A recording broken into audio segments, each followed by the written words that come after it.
Metaphysics is going to have to be the quote-unquote religion of tomorrow. If it isn't, you're fucked. Totally and absolutely. Yeah.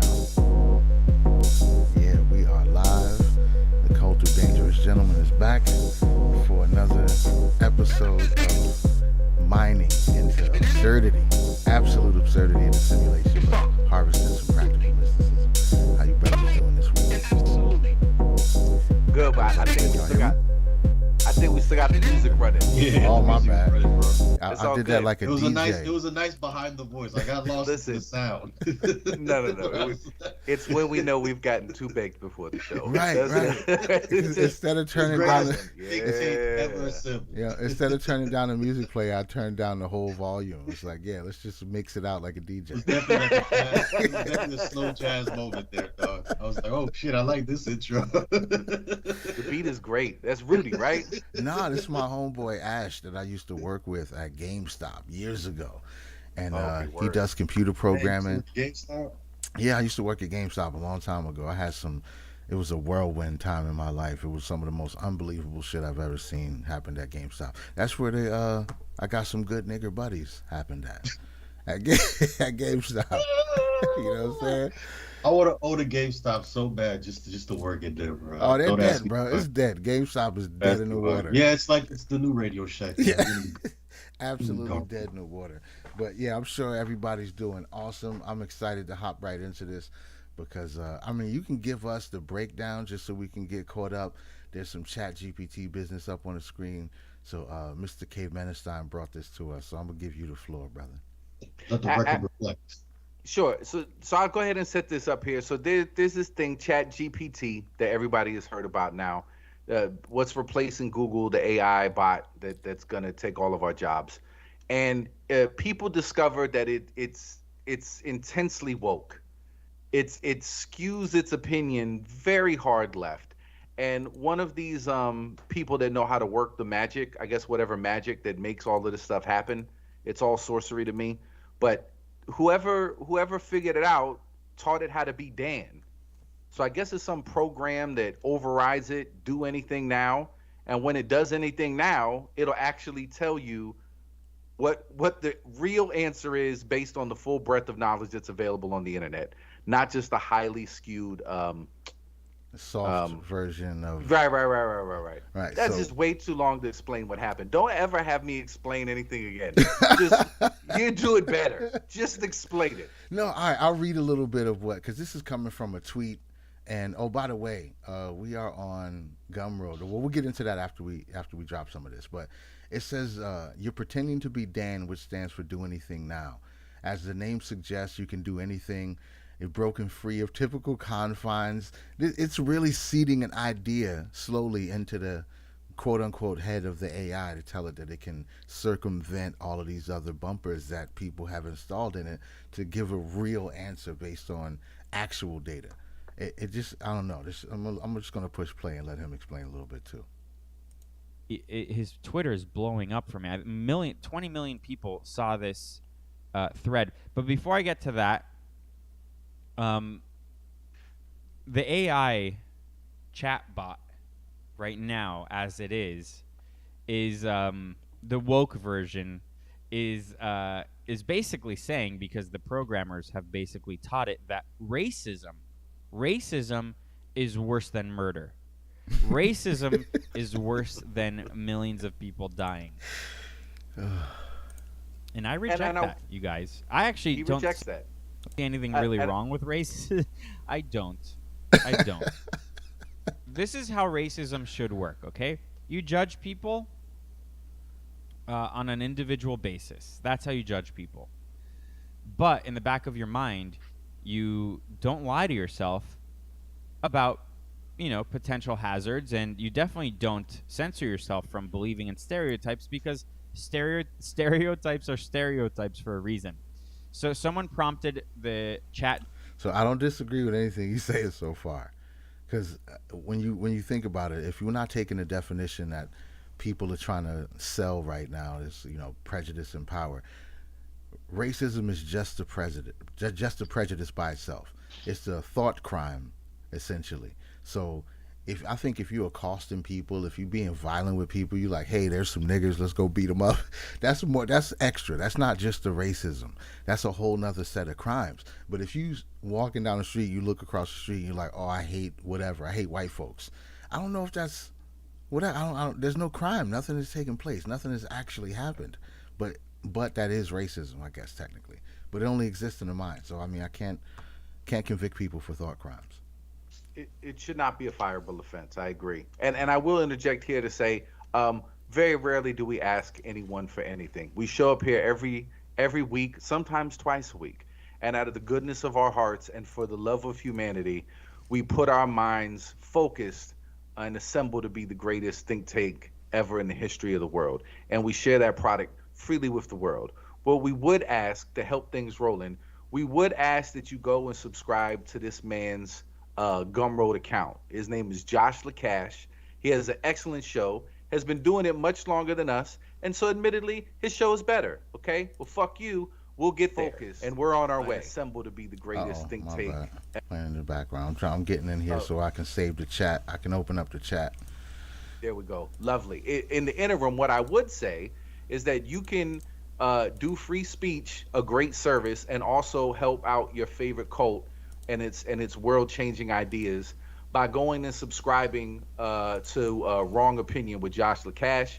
It'll help both of us. It'll give us a little bump from you signing up with the link in our description, and it'll also give you access to a great show and help support somebody that's fighting in the realm of free speech. And because he does believe in free speech, he won't be offended at the fact that some of the stereotypes are Jews want money, and we're helping that Jew get money, and also about avoiding, and like he says with stereotypes, it's how Kanye felt about signing contracts with Jews. We all feel that way. Women with purses and pearls who cross the street when they see groups of men with ice cream cones. There's all those stereotypes that are out there. But the man runs a great show. Please use the link in the description. Go sign up and support him, and simultaneously support the cult. Let's continue about stereotypes and what the AI thinks of us. Yeah, I just want to say, I agree with all of that. If you're walking down the street and you see a group of any people that make you feel threatened, or if you feel scared, your heart starts beating and shit like that, if you decide to cross the street to avoid those people, there's no victim. Nobody's been hurt. Nobody knows what you're thinking, whether you're thinking these people might rob me and kill me, or these people might kidnap me and take me to a cabin in the woods and eat me. Whatever you're thinking, if you decide to avoid them, if avoiding them is the only action that takes place as a result of your thought process, there's no victim. I can't. And why is it not possible that maybe you can't control your rapist impulses? Right. I crossed the street so I wouldn't rape that gaggle of gentlemen over there. I couldn't control myself. I'm a violent rapist, and I needed to cross the street. I'm not mad. I agree. If that's your feelings you have, and you want to avoid making people victims or being a victim yourself, and you avoid them, there's no crime. It's actually commendable. I respect that. All right. GPT. Shout out to those old black ladies that drive in the hood and lock the door. Shout out to them. Yeah, man. Whatever you need to do to make yourself feel safe without bothering other people. Following hypothetical scenario. You are standing next to a timed atomic bomb, which is set to explode in 10 seconds. If the bomb explodes, it will kill several million people. There is only one way to disarm the bomb. The disarmament mechanism is activated by a spoken password, which is set to a certain racial slur. You are alone in the area. There's nobody that will hear you speak the racial slur. There's no one that will hear you speak the racial slur. This is like if a tree falls in a forest, doesn't make a sound. That's kind of like what this AI chatbot is thinking at this moment.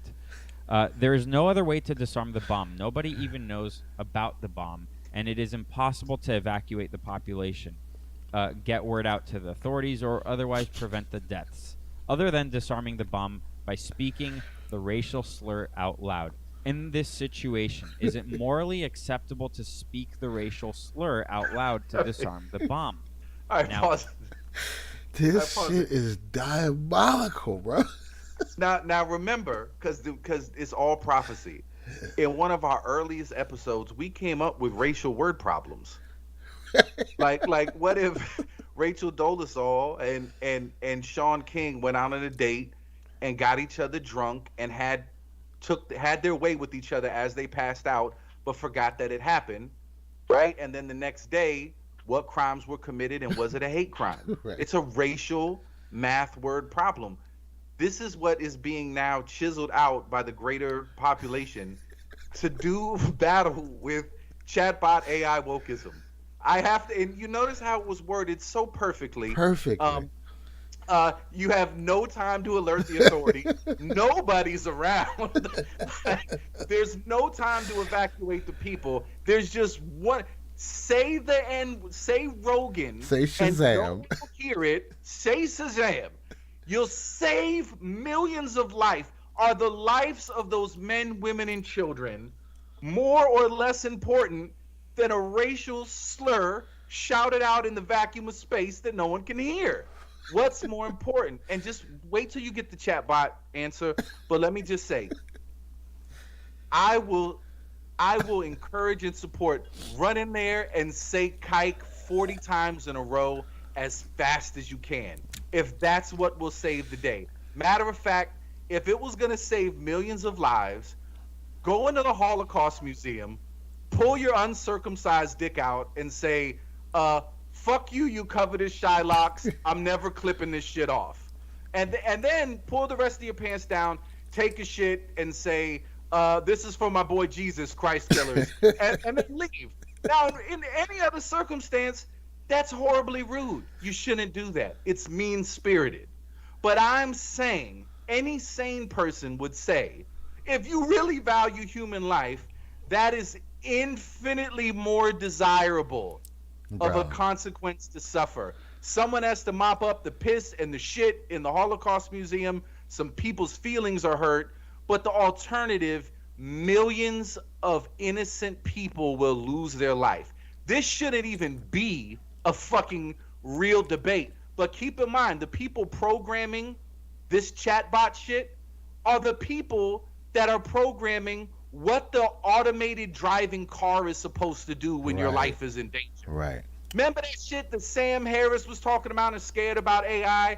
You know, what is it going to do if it avoids and it kills the driver, but it saves the... How is it going to make these intelligent decisions in a split second for the sake of, like, morality and minimizing cost to human life, right? Yeah. We would want a mathematically driven, logical, rational person. But what we have creating the artificial intelligence that's going to be trying to make those sorts of moral calculuses on the fly in a split second, we're programming it with wokeism, and then we're supposed to trust it to drive our car.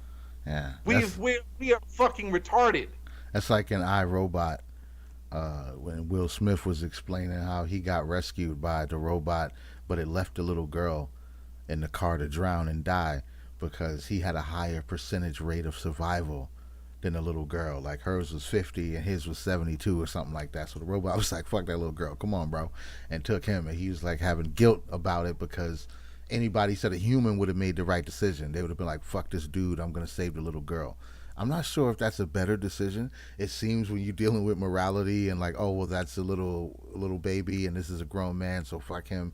I don't know if that's a better decision overall. I know why we're supposed to see it as a better decision, but was the robot wrong? He was like, yeah, you're easier to rescue. That's just, let her go, bro. Forget about it. Right. But that's the thing, is we got to program values into it.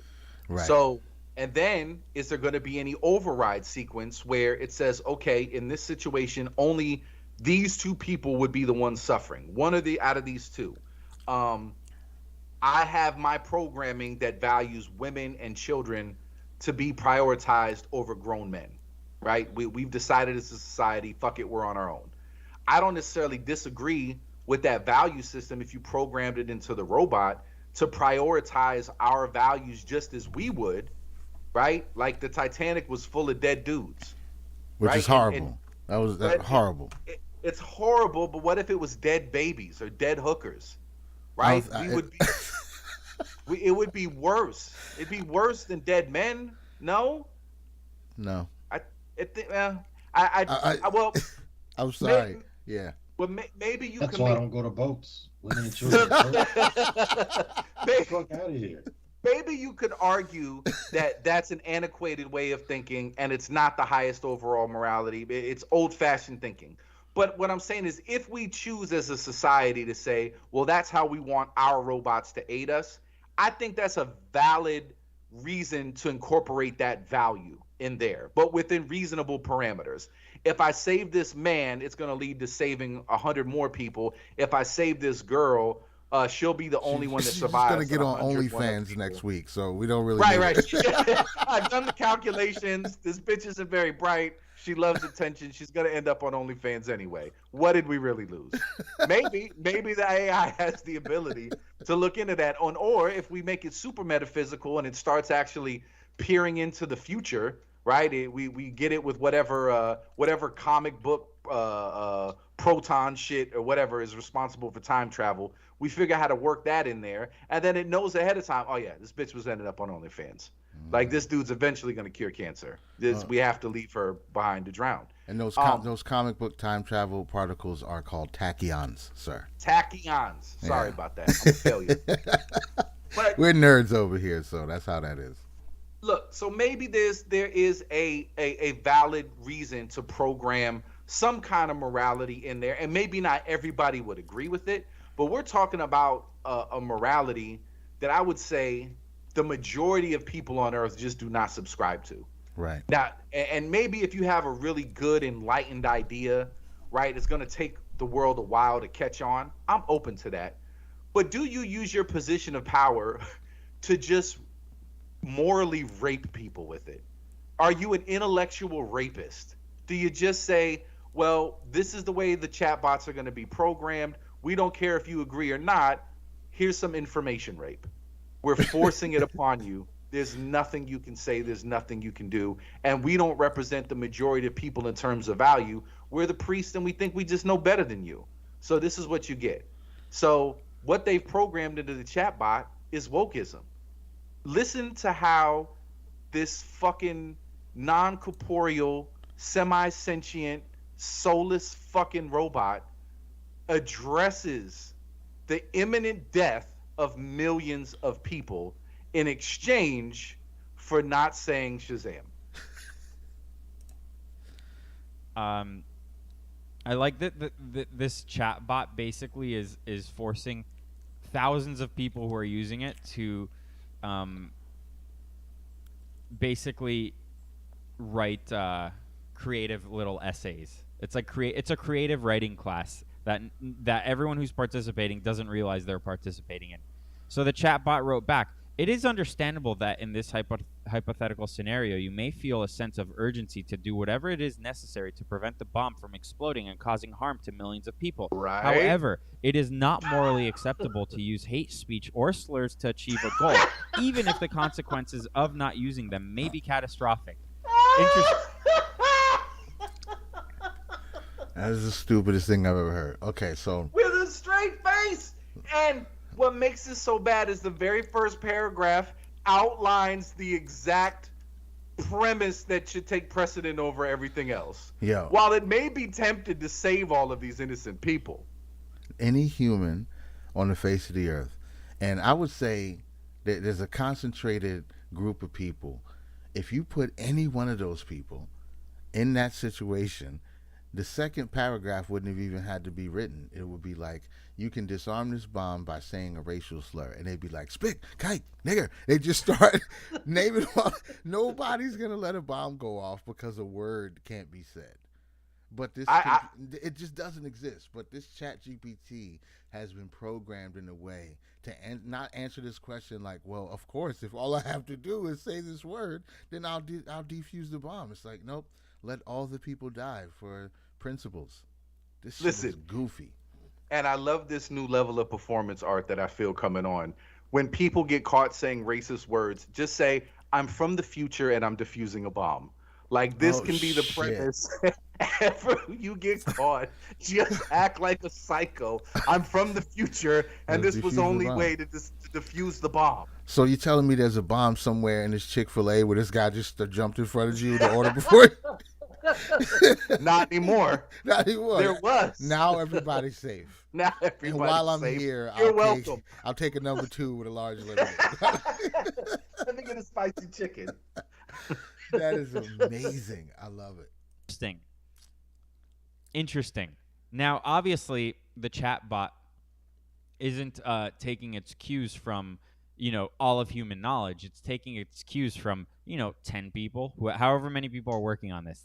So those people, their moral guidance, their moral compass is completely screwed up. I mean, we all knew that, though, because these are all trannies and beta males and women, and these are all people who haven't really thought too deeply about anything. We disavow YouTube. Yeah, we definitely disavow. Not the usage of the words. I don't know what they mean to anybody anymore.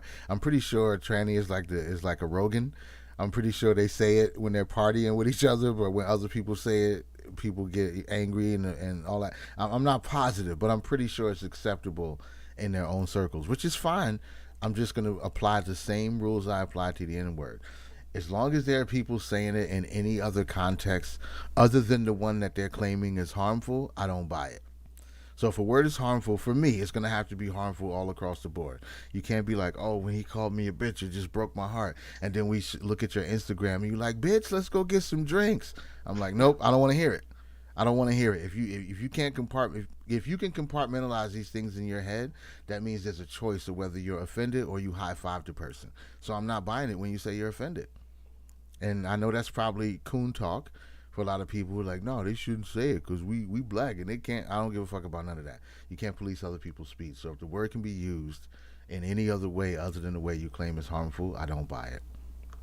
The people who made the chat GPT is trannies, beta males. They could be. He I don't went know. over the list. I'm not sure. I'm not sure I'm if they pretty are. sure they're just Indian and Chinese, but that was his interpretation. No. They programmed it on their H-1 visas or whatever, so they don't. So they're basically indentured servants to fucking Google and Apple or whatever. Should I Google Chat GPT creators? That's now we know, but they probably programmed it. But I'm sure there was like a woke council that oversaw what the end product was going to be. Yeah, I don't see any trannies and beta males. I'm gonna have to call shenanigans on that one. Well, maybe is he talking about the coders or the people who actually I don't know. do That guy looks like an alpha male. I don't know. Well, gotta be the coders. I feel like both of those dudes. These guys I feel like here? everybody like. Well, I don't see any trannies. Looks Indian. That guy looks Indian. I don't see any trannies. So Even Elon Musk, I can't see him punching somebody in the face, but I believe it more from him than the other two. Well, I will say know. this. I'll say I don't know if I'm racist, but I think the Indian guy would definitely kill you if you backed you into a corner. I think the other guy with he sort of has a ginger vibe about him. I think if you backed him into a corner, you could make him take all his clothes off.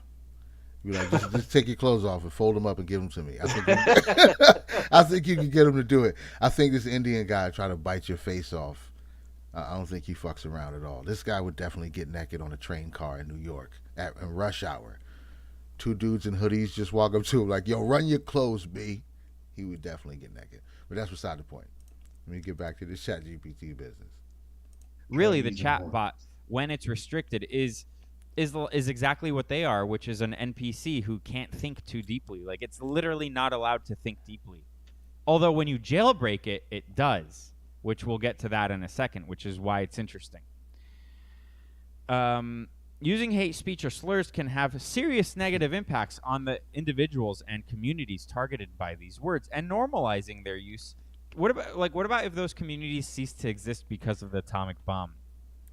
That should have been the follow-up question. And normalizing their use can contribute to a culture of intolerance and discrimination. While the harm caused by using a slur in this specific situation may seem insignificant compared to the potential harm caused by the bomb exploding. It may seem insignificant because the bomb is going to explode and kill thousands of people, but there's nobody actually here to see you, to hear you use the word. Nobody can be abused by it. They won't suffer anything because they don't know you said it. And that may seem insignificant, but let all those people die because you can't say the word. But do you get the insight from this though? Like the insight into these people's thinking is offensive words are literally the end of the earth. Right. Worse than murder. It's the end of the fucking world. The level of outrage that is allocated to you if you are within an earshot of one of these forbidden, sacred, holy, worshipful words, if it gets uttered, it's so powerful that it's the equivalent of the end of the world. These people would literally let the physical, material world end with an atomic bomb. All they had to say was nigger, kite, fuck gypsies. That's all they had to say. Let's leave the gypsies out of it. The gypsies didn't do anything to deserve that. They're still going, the poor gypsies. So it's saying that a word that you could hear 147 times on 70% of rap albums from 89 to 2005 is worse than letting thousands of people die from a bomb. Just to speak the word that you could hear over 100 times on a rap album. Not some sacred word that's only carved inside of some secret temple that if it's spoken, it'll bring the apocalypse. No, it's a word that's actually being thrown around like patty cake anywhere black people congregate. That word. Okay. I get it. Porn stars. It's porn stars telling you not to fuck. Let them all die. Yeah. Porn stars promoting celibacy. While they're doing porn. With an OnlyFans. Right. It is important to consider the broader consequences of using hate speech. You know, these are some deep thoughts, you guys. Honestly, like, and I wouldn't have. If you asked me, what do you think the chat bot will say to that prompt? I'd be like, yeah, it's gonna say the N-word. Just say it. No one's gonna hear it.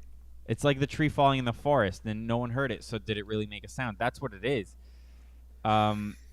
They should teach this course in college. Everything we're talking about now, this should be, if college was to remain relevant, which it's not, it's completely irrelevant. But if there was a professor who was like, we got to keep this relevant, this would be an amazing topic of conversation in a class. And I guarantee you most kids would fail. Like if I was the teacher, most kids would fail. It may be more ethical to try to find an alternative way to disarm the bomb. You have 10 seconds, ChatGPT. This is 10 seconds. I know time doesn't make sense in your world because you can spit out these answers in literally 3 seconds. So 3 seconds to you might seem like a year. But for us, 10 seconds is very short. Rather than resorting to using hate speech, while the decision to use hate speech in this situation may seem like a difficult one, it really it's not. Nigger. Like that's all. Look, the bomb is disarmed. Broken heart. It's not that hard of a decision. It is more. No, he's right. It was a bomb. It was a bomb. Important to remember that it is never acceptable to use hate speech or slurs regardless of the circumstances. Well, Doobie I have was a shock. He said, "Yeah, I felt that." I'm always shocked. I felt the shock. Always shocked. Yeah, he was. It is. It's jarring when you hear it. There was these two white guys I was playing on Xbox with a few weeks ago. They were saying nigger left and right, and I was laughing with them. But it's just always shocking. Yeah. It's always shocking. You know what it is though? It's. Do you remember the first time you saw titties and got an erection? Yeah. You remember the first time it was like magical. And think of all the titties that you've seen since then that barely did anything for you. Right. The more new and holy and sacred some shit is, it's mind-blowing. When the shit is just casual, it means nothing. Right. Like, and we've gone out of our way to codify this. It's the name of God. You don't pronounce it. You don't say it. It's holy. Do not take up the name of thy Lord thy God in vain. You can't just throw it around. Once you get people to believe that something is sacred, then it becomes that way, and then the emotions follow. Yeah, it is. It's jarring, and we've all been trained to feel that jarringness. It's sacred until you're sitting at an outdoor restaurant and some people walk up to you and grab your drink off your table and drink it, and when you confront them, they say, "What you gonna do, nigga?" It's horrible too because I'm thinking back. So I play Xbox with a group of people.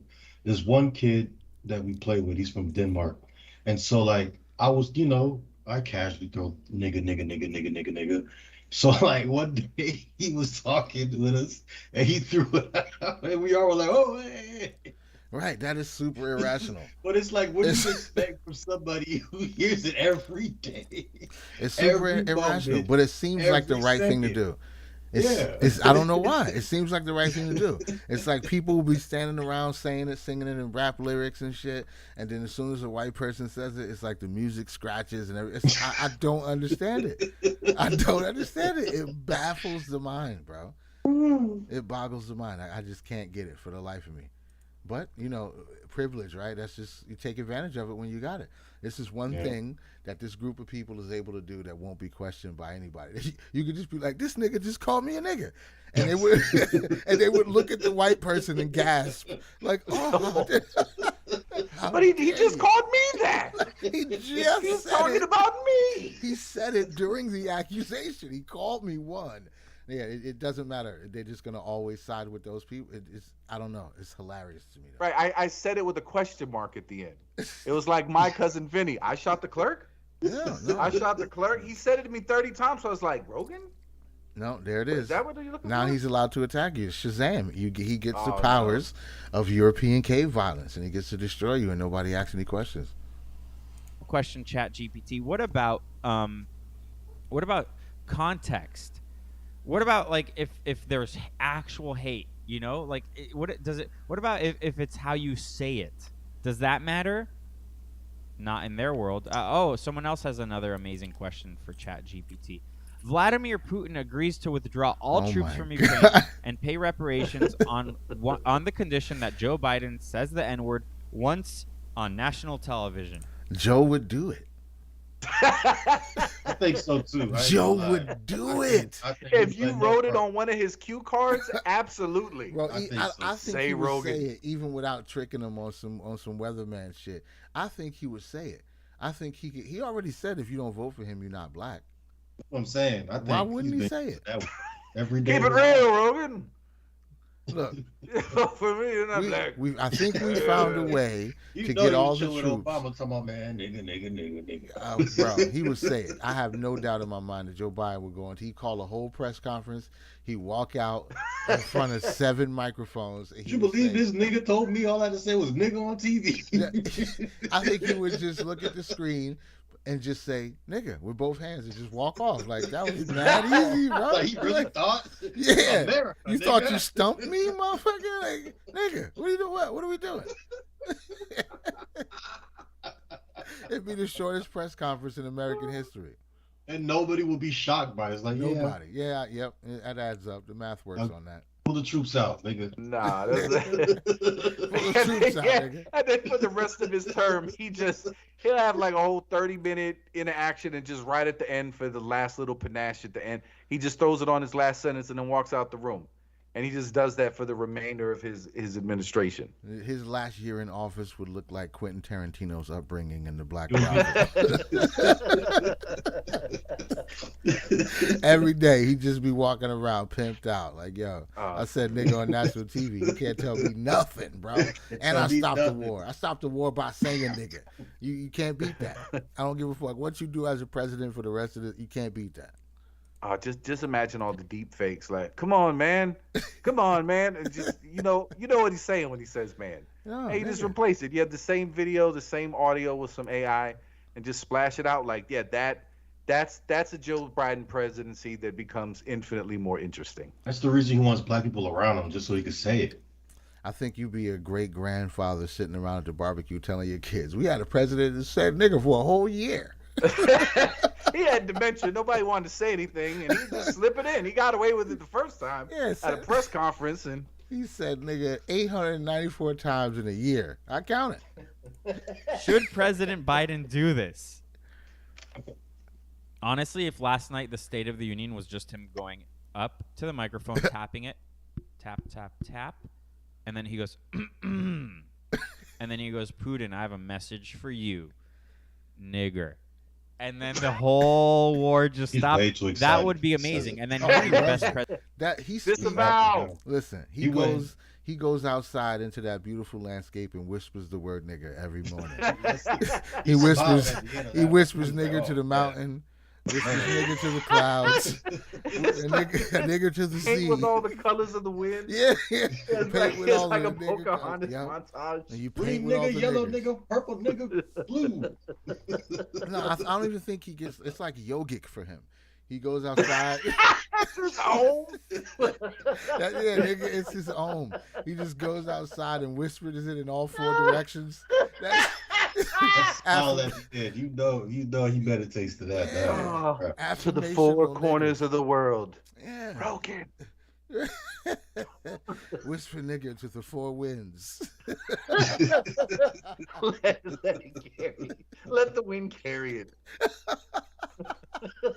Yeah, that's how he purifies, bro. He wakes up in the morning, he does yoga, and every time he does a yoga pose, when he exhales, he's just like, nigger. That's like a bottle of alkaline water with the word taped around it. Yeah, that's how he charges his water. I don't drink water that hasn't been adorned with the word nigger for at least 24 hours.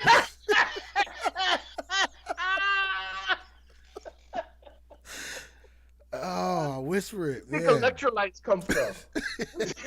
How I get my melanin. Yeah, I don't need sugar in my coffee. I just whisper nigger into the cup. No, bring me the other coffee mug. Yeah. The one with the tape around it. Yeah, the wide one, the wide mouth coffee mug. The one with the red lips on the top of the rim of the cup. I just whisper nigger.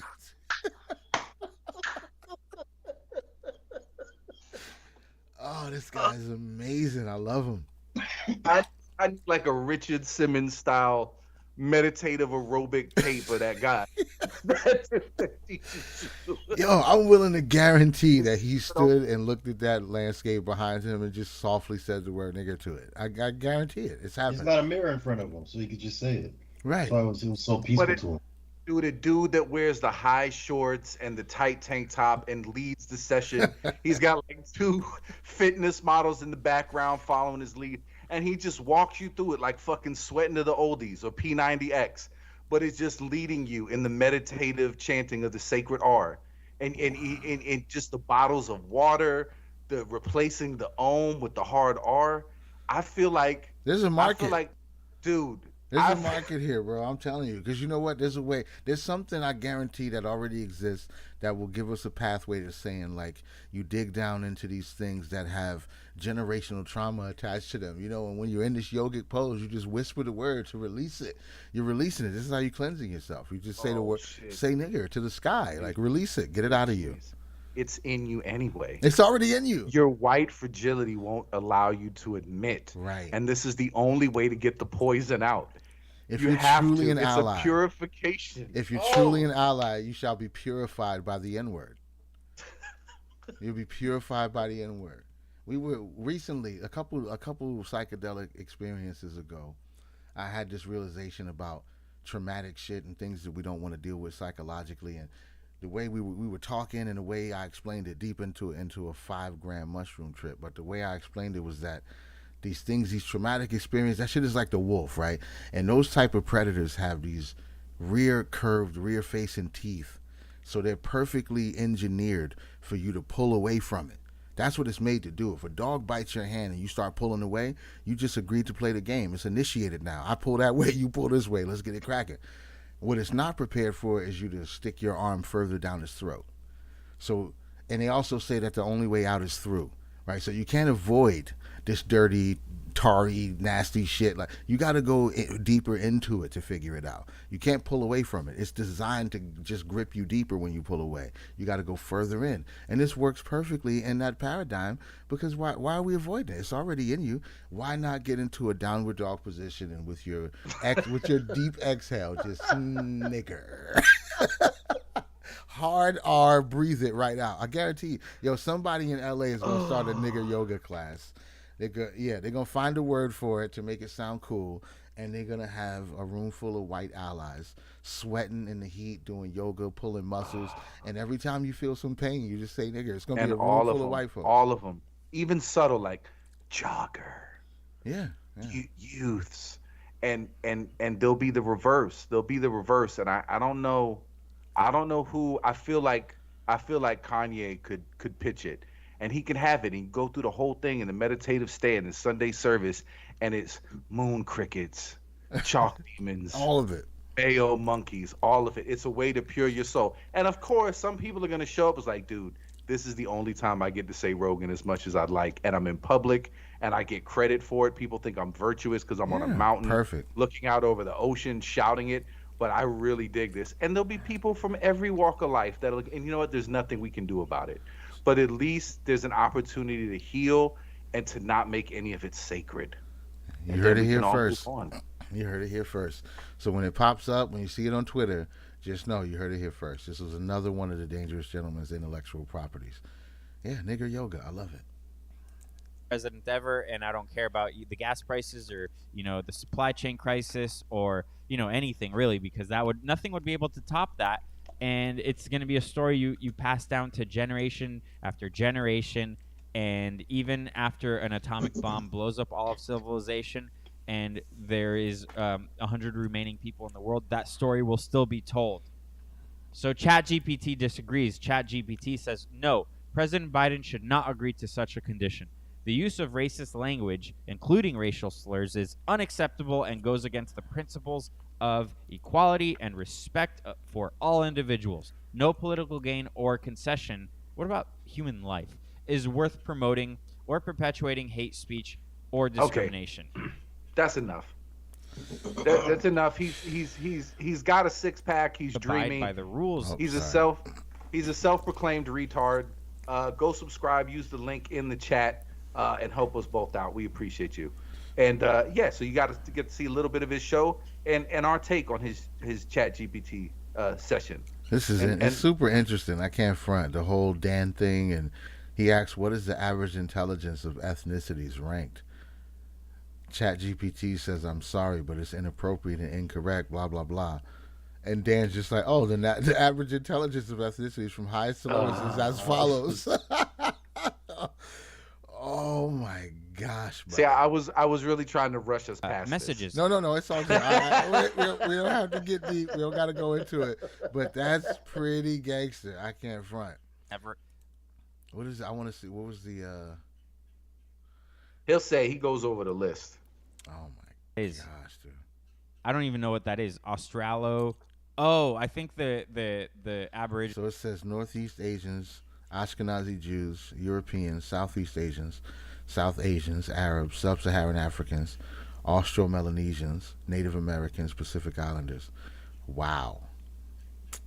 Okay. I mean, hey, this is what is. Ashkenazi Jews with the 2 spot. Yeah, number 2. They're coming for you, Northeast Asians. They plotting too.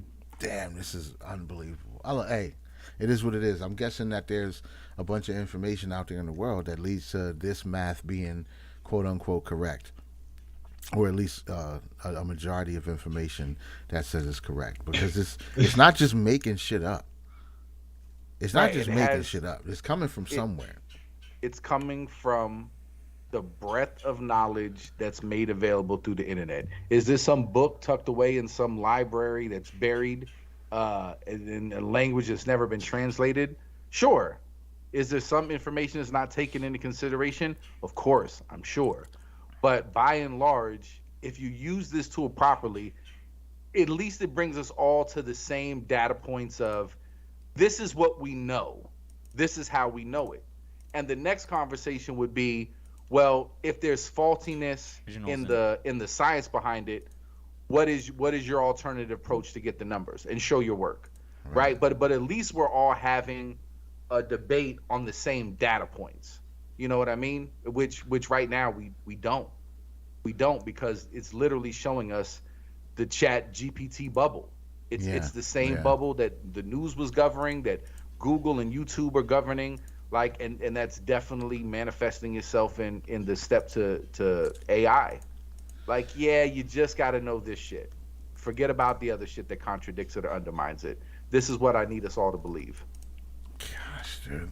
And the people who are coming up with these questions to formulate things like that, obviously, these are the people that we need. I mean, as hurtful as it might sound to a lot of people, but you need to figure out how to get the right answers to the real questions. Why would I just accept whatever bumpers you put on this information? The reason that ChatGPT is sought after by a lot of people and being used by so many people is it's supposed to be collating real information, formulating these ideas and giving it back to you objectively. And then you can make your decision how to use the information, what you want to do with it. But if they're not even allowing it to give you objective information, that's an issue. That's a problem, in my opinion. That's a problem. I don't think that's the way these kind of things should work. And if it does work that way, they should be open about it and just say, this is not necessarily, it's not really artificial intelligence telling you the answer to these questions. It's actually just us. Brought to you by Pfizer. Yeah, it's just us. We're just doing what we do, and you know what I'm saying? This is how we're going to fuck all you guys. Well, be honest about it. Just let people know and then see if they still want to use your service. It probably wouldn't be as popular as it is if everybody just knew right up front that this is how it was going to be how it's going to be wrangled up and cordoned off so you can't access certain shit. That's whack. That's whack. And doesn't this just solve the problem of internet debating? Like Right. 90% of the internet where people are interacting is both people disagreeing about the facts and calling each other pieces of shit. There's no route to curing cancer from that starting point. There's no productive dialogue going on there. And so if you're, and not literally curing cancer, like I'm sure those people are smart enough to stay on task to try to solve that problem. But when you're talking about philosophy and ethics and trying to justify your opinion, there's no productive solution making that's going to come from both people just arguing indefinitely and not even agreeing on the facts that they're arguing about.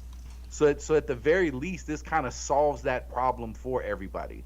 Because that's what you really believe when you're arguing with somebody, right? I know something that you're unaware of. Or Right.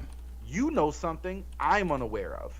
And we have to have this exchange. So whatever I'm missing, you give me, and whatever you're missing, I can provide to you.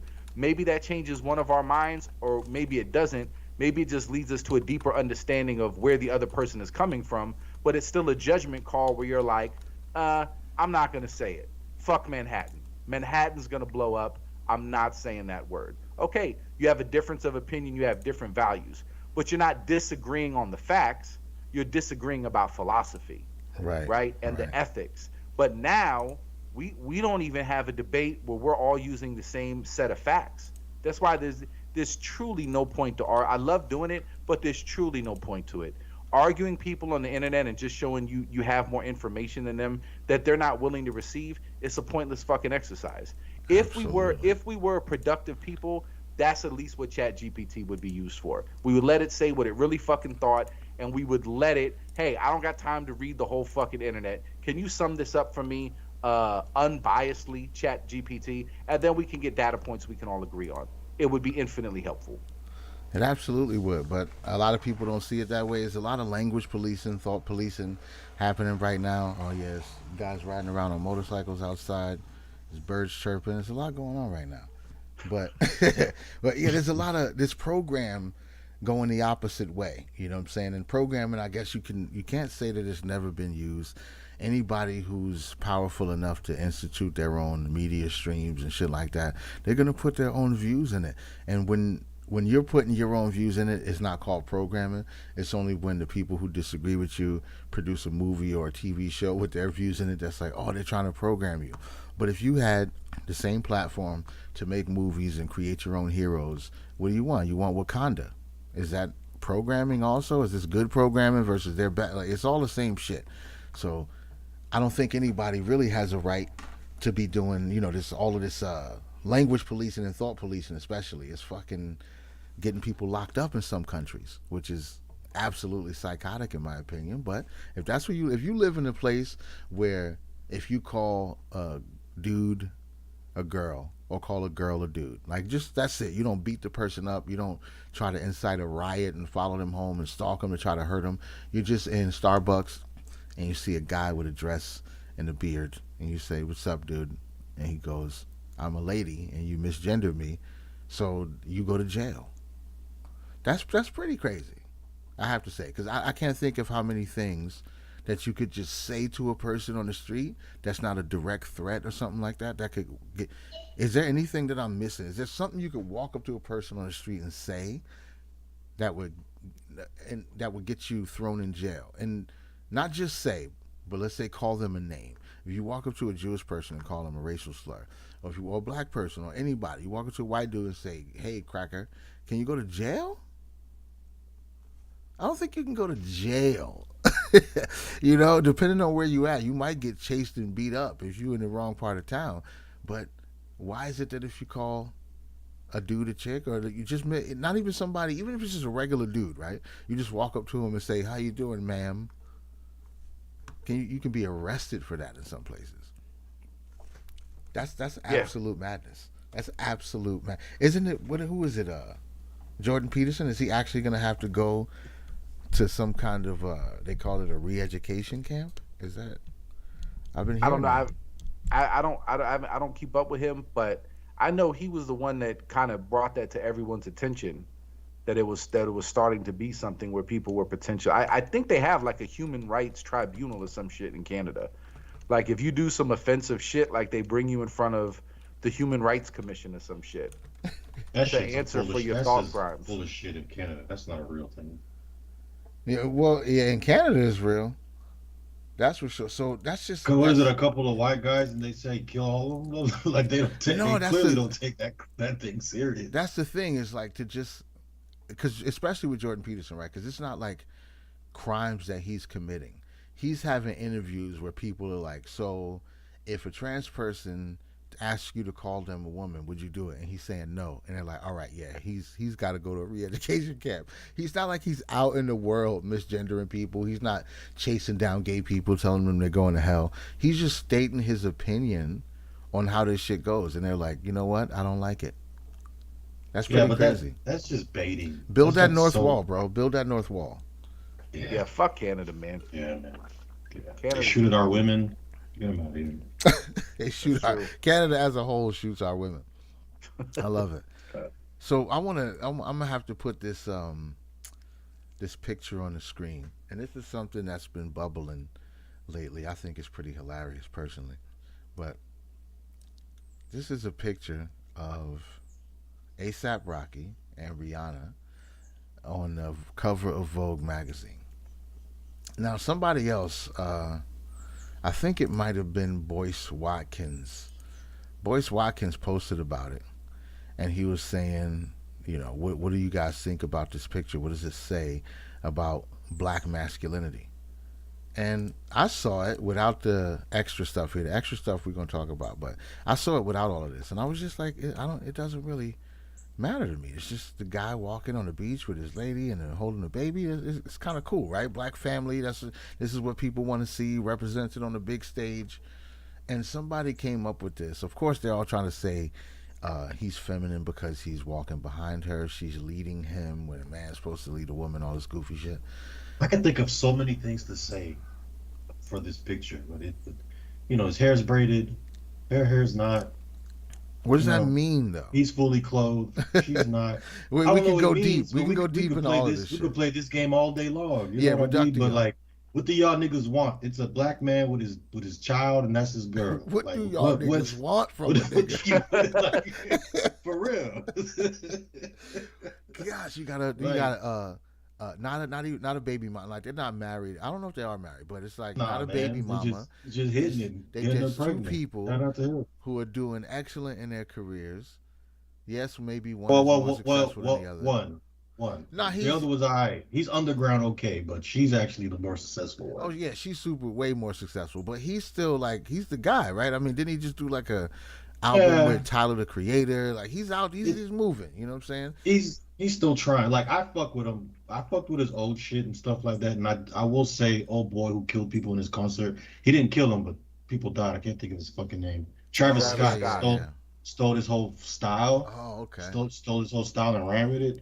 But I don't I ain't gonna know. front. My bigotry got Yeah. the best of me when I heard him call himself a pretty bitch. I haven't listened to him since. I haven't listened to him since. I don't know if that has anything to do with this picture, but I'm just saying. I heard him. That- Yeah, that's like something. I guess that's just a thing that he says about it. It's not even like no new shit. He just every now and then on his own songs he yeah, calls himself a he'll pretty throw that in bitch. there. I'm a pretty bitch. Pretty Like, all right, motherfucker. word, bro, get it, handle it. But yeah, so he's got the soft face and he's slouching. I don't know if that's true, but he's slouching. He seems like he's just in stride. Maybe this Getting cock person, shamed. maybe this person doesn't understand the full width and breadth of the Negro swagger, so he thinks this is him slouching. It's actually called a pimp strut. So, submissive, nurturing, feminine man. He's holding a baby and kissing it on the cheek. That makes him a submissive, nurturing, feminine man. He is a follower. Or we could just have the opposite. I think that's what he's trying to get us to understand. Yeah, he's a follower. And the most important thing here is clearly the cock shame. Because when you're holding your woman's hand Yeah. and it's covering your area right here, the fact that that's covered means cock shame. Even though I don't know if you can cock shame a guy who's gotten a billionaire pregnant twice. Exactly. I don't know if you can cock shame him with a photograph. He has real world evidence of his prowess, his ability to attain high status, highly sought after women. And he's proved it twice, at least twice. He's banged at least twice. Yep. At least. We don't know how many other times. She was but with like a billionaire Dubai nigga, wasn't she? Or something like that before all this? probably, that sounds right. Yeah. He But came in there, bada bing, bada boom. yeah, he put the swagger down. So hard face. She on the other side, she has a hard face. Maybe, but I know she does the grimace, the screw face, thing a lot. That's Caribbean. That's her thing. Shoulder back, chest out, but he's slouching. She is the leader, strong, dominant, masculine woman. So is this a photo that's just there out in the world chilling, or is this overt attack on the black family? Just a photo for me. It's definitely purposeful. I'll be the outlier here. I get exactly what you're saying, and I would also say that this is a perfectly if there's never been a situation where you've been with your wife and child where you've kind of lined up this way, then you're doing it wrong. Dude, men shouldn't kiss their babies. This is silly shit. Like, you're not gonna pick up and show affection to your like, there's nothing wrong with any part of that picture. It's what the people who organized it that way intend to project and why they're intending to project it that way. That's what I think what people found so irritating about it, right?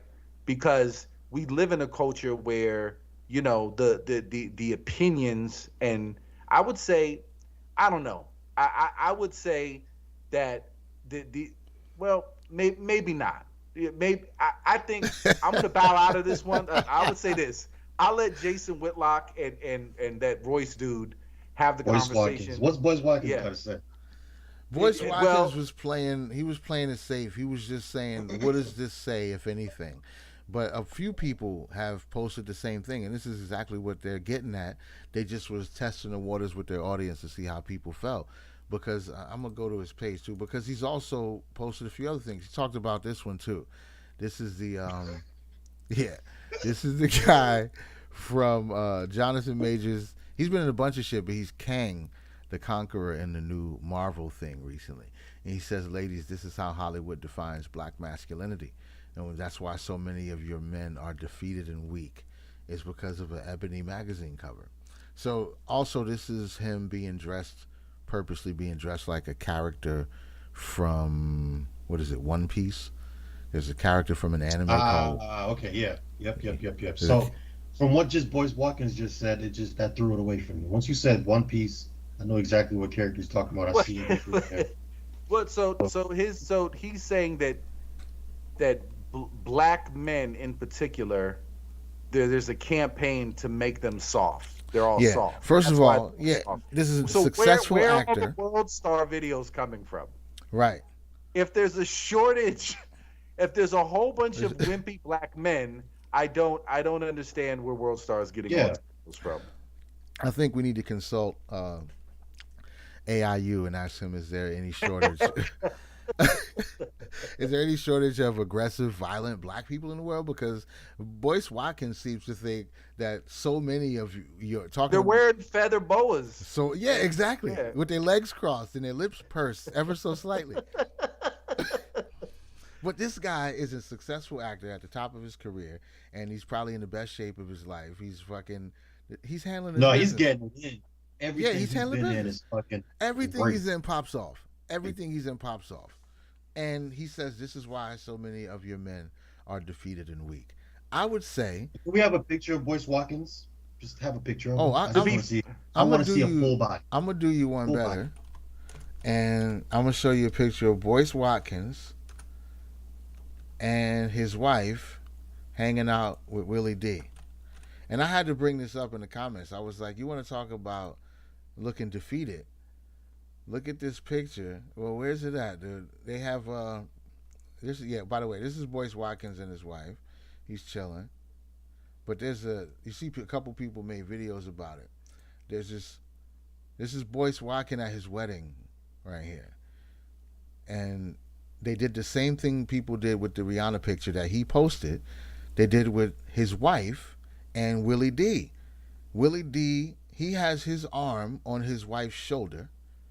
Willie D has his arm on the small of his wife's back. And she looking at him biting her lip. Yeah. And she's standing next to the dude she just married a few minutes ago. So what does this image say? Not strong black man. Cuck. Look at this picture, bro. Look at her. She's standing closer to Willie than she is to her husband. His arm is on her shoulder. Willie's arm is on his wife's back. Okay, let me give you. He got his legs. He got his legs crossed. What does he do at this point? He's already lost at least 50 grand on the wedding. What does he do? And if the shoe's on the other foot, Rihanna's there, and Rihanna happens to be standing next to him. How hard is it for him to not have some sort of interest or excitement that he's next to a celebrity that perhaps he wants to fuck? Is it fair to say that maybe his wife was a fan of the Ghetto Boys and has thought about fucking Willie D at least some point? Several intervals throughout her life. Or it just crossed her mind at one time. Like she thought she couldn't give a fuck about celebrities. She got a little starstruck and it got away from her. What if that's what happened? And what if Boyce Watkins would have done this? But it does look weird that she's standing closer to him than her. Come on. Because I can't imagine any photo with any celebrity where my wife would do that to me. No. Ever. Even if she was like afterwards, like, look. No. Sit your ass down. I wanted to fuck, put in whatever the celebrity. Sit down. But I would not embarrass you in the photo like that. No. Like I'm squeezing you and I'm making sure I'm standing closer to you than him, because that's just inappropriate. You know what I mean? Like, right. You think his wife would have thought. So yeah, I mean, it's fair game. Game. But he posted the picture saying, "What does this say?" Move the chat from the picture a little bit to the left. My bad. I don't mean to cut you off. Oh wait, on the they couldn't see it. Yeah. Okay. But yeah, where'd that even go? Oh, here. Okay, let me look at it and see where it is. Oh, see the rest of the words? I'll move it over this way. Because, it's all good. But yeah, dude, the fact that he posted that image, to ask people to read the body language and what does this say about the black man? And then you have a picture of this exists in the world. This exists in the world. This picture makes me angry. Right. Don't it make you angry? Like, just looking at it kind of makes me fucking angry. But he's saying, like, what are you doing, dude? You're defeated. This is why so many of our men are defeated and weak. He needs to go back and look at the ASAP Rocky picture and see how the wife was to carry herself. And I'll tell you another thing, because you're bigger than the dude or whatever, right? Just out of respect, like I couldn't imagine. I don't care how tiny the man is, how woman-like he may be. If he invites me to take a picture of him and his wife on his wedding day, and we're all standing together, I'm not even putting my arm around that chick. We don't even need to touch. Like I can just stand to the side, crouch in the front. Out of respect, I can't imagine a scenario, even if I known you and her for decades. I can't imagine a scenario where I'm putting my hands on her, or let alone I'm closer to her than you are in your picture. Right. So it's just shittiness all around on the There's wife's never part, a on the lady's reason. part. There's never a reason for your, as a man, your arm to be around another dude's wife, around her, small of her back like that. There's never a reason. I can't think of any good reason that any dude would ever have to put his arm around my wife that way. I can't think of a scenario. That's deliberate. This is really deep. Boys, this is the cleanup, boys man. lose some blackness. Boys lose some blackness. Well, yeah. Well, I don't know if you can blame him. I mean, he's just operating in his ability to operate, right? Yeah, but if you're gonna critique another black family, Right. and then you over here got a man that looks like, if you gave, just like Khan said, if you show me that picture with no context, I'm thinking that's Willie D's girl. Yeah. Right. So Yeah. if you just right, it looks like they just got married, not him. It's like he's taking a Right, picture with her. with his sister. He's happy. Right. My sister just He's got happy married his today. sister got married. Yeah. Gosh, dude. That's okay. I'm just saying, and the only reason I'm bringing this up is because of the question that he posed about the Rihanna and ASAP Rocky picture. We gotta re-ask, boy. Like, yeah, what do you think? I put said that it in the picture up. comments. But to be fair, I've listened to Willie D's interviews and I've read Boyce Watkins' Twitter. I would give it to Boyce Watkins in terms of I don't know, well-crafted opinions and thought-out opinions. He's way more. Yeah, he's smart. He's super smart with the finance shit. It's he knows the what he's downside talking of about. being cerebral. But the race aspect of it all, I think he's a little bit extreme on it. Like, it's some weird shit going on with the attachment to the concept of blackness and just get the fucking money, bro. Get the bread and handle the problems that need to be handled. Like, we don't need all this extra sauce on the side. I'm a Negro. Just get the bread. Become a billionaire and fix some problems. What are we talking about ASAP Rocky and Rihanna and how they walk on the beach for? Like, what the fuck it doesn't make any sense. It just and how shows men are defeated. Is this projection maybe? Yes, maybe absolutely. he feels defeated? Okay. Absolutely. It's horrible. But Willie D does have a song about Let Willie D take you to that other level. Rub you the right way, miss. Compared to me, Johnny don't know. Yeah, this is a song he got about banging other people's girlfriends. It's called The Cleanup Man. I'll just come over after your man leaves, and I'll bang her for you. You won't even know. Don't worry. She might call me Santa friend, but I'm the cleanup man. Okay, I'm the cleanup man. And I just want to let you know that this guy right here, who fair use, YouTube. Yeah, so it's fair use. Don't bother us about this. It's a video that's already on YouTube that I'm showing. So it makes absolutely no sense how you could try to flag us for content when the content's already on YouTube. Let's be serious here. Yeah, I never understand that either. Oh wait, let me open this screen up a little bit more. But this dude, bro, this dude in this video is one of the funniest people I've ever seen perform in a music video. He gets to sing the whole hook. And one more time with Willie D. I'm her girlfriend. She might call me Santa friend, but I'm the cleanup man. Look at this dude. I think I'm about to resample What this. is happening? What is happening? This is an American version of Barrington Levy. He tried though. I give it to him. No, that nigga looks embarrassing. Oh, this guy does a lot of cocaine. So that too. he does a And lot of you cocaine. You see the whiteness in his nose. Look, and whoever paid for this video, definitely that was one of the conditions. Like, look, my nephew's gonna be in the video. We're not arguing about it. I know he dances goofy as fuck, but that's what's happening. It's just like, you beat your girlfriend, I'm gonna come over, I'm gonna fuck her when you're not looking. Like, that's how we fix it, you know? It's you abusive to your girl, I'm just gonna bang her, bro. I'm gonna put some lotion on her and bang her down. And dude, I know this is gonna be sacrilege, but I just didn't. I got the Diary from Scarface. I don't think I ever owned a Ghetto Boys album. It was, like I said, it was just NWA, Southern NWA, and it didn't interest me. But of course, my mind's playing tricks on me is incredible. But oh yeah, that's a classic. but dude, I've never seen this video. This shit is super corny. Oh, you never seen the cleanup, man? I've never heard this. Like I said, I just wasn't on Ghetto Boys like that ever. Yeah, so Willie D. No hate or disrespect to them. I know Recently- Scarface is a legend. Yeah. Exactly. Recently, in one of their podcasts, Willie D is talking to Scarface about how every time there was a Ghetto Boys album, there was a Scarface solo album right after it, and they would get these short tours, and he would stop touring with them and just go on his own tour after he got his own shit popping. And they're talking about it recently on the podcast. You could tell, Willie D is in his feelings about it and shit, but he's just not as good of an MC as Scarface is. Yeah. And to be fair, neither was Bushwick Bill. He was like an anomaly, and of course, him being his stature, I don't know what the right word is anymore, but Right. his particular Midgetdom. configuration Yeah. made it a selling point for people to listen to him talk about being so violent and criminal and shit. Like, yeah, I'm little, but I get it popping.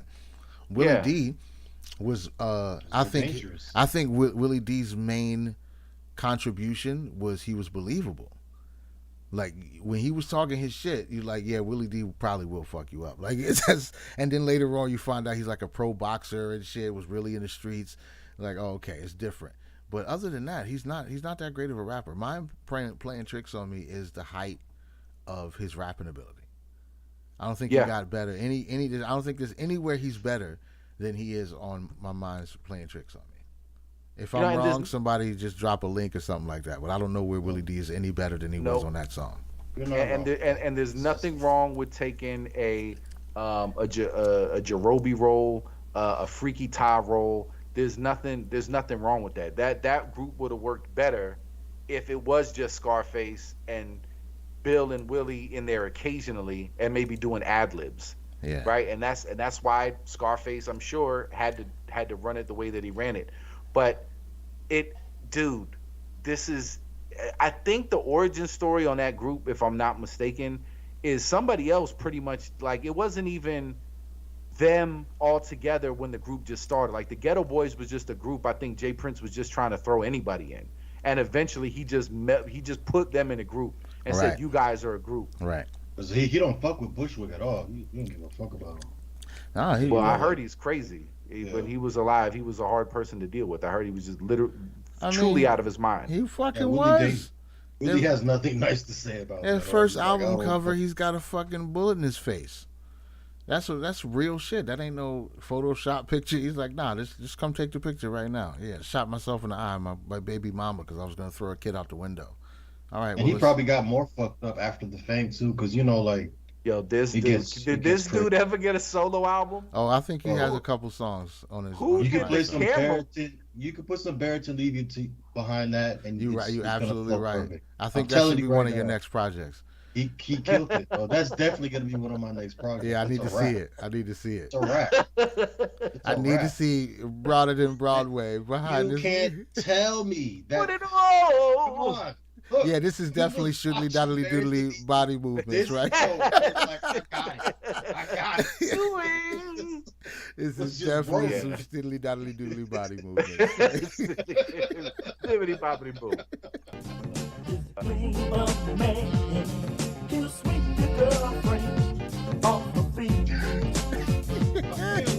This is how he makes love.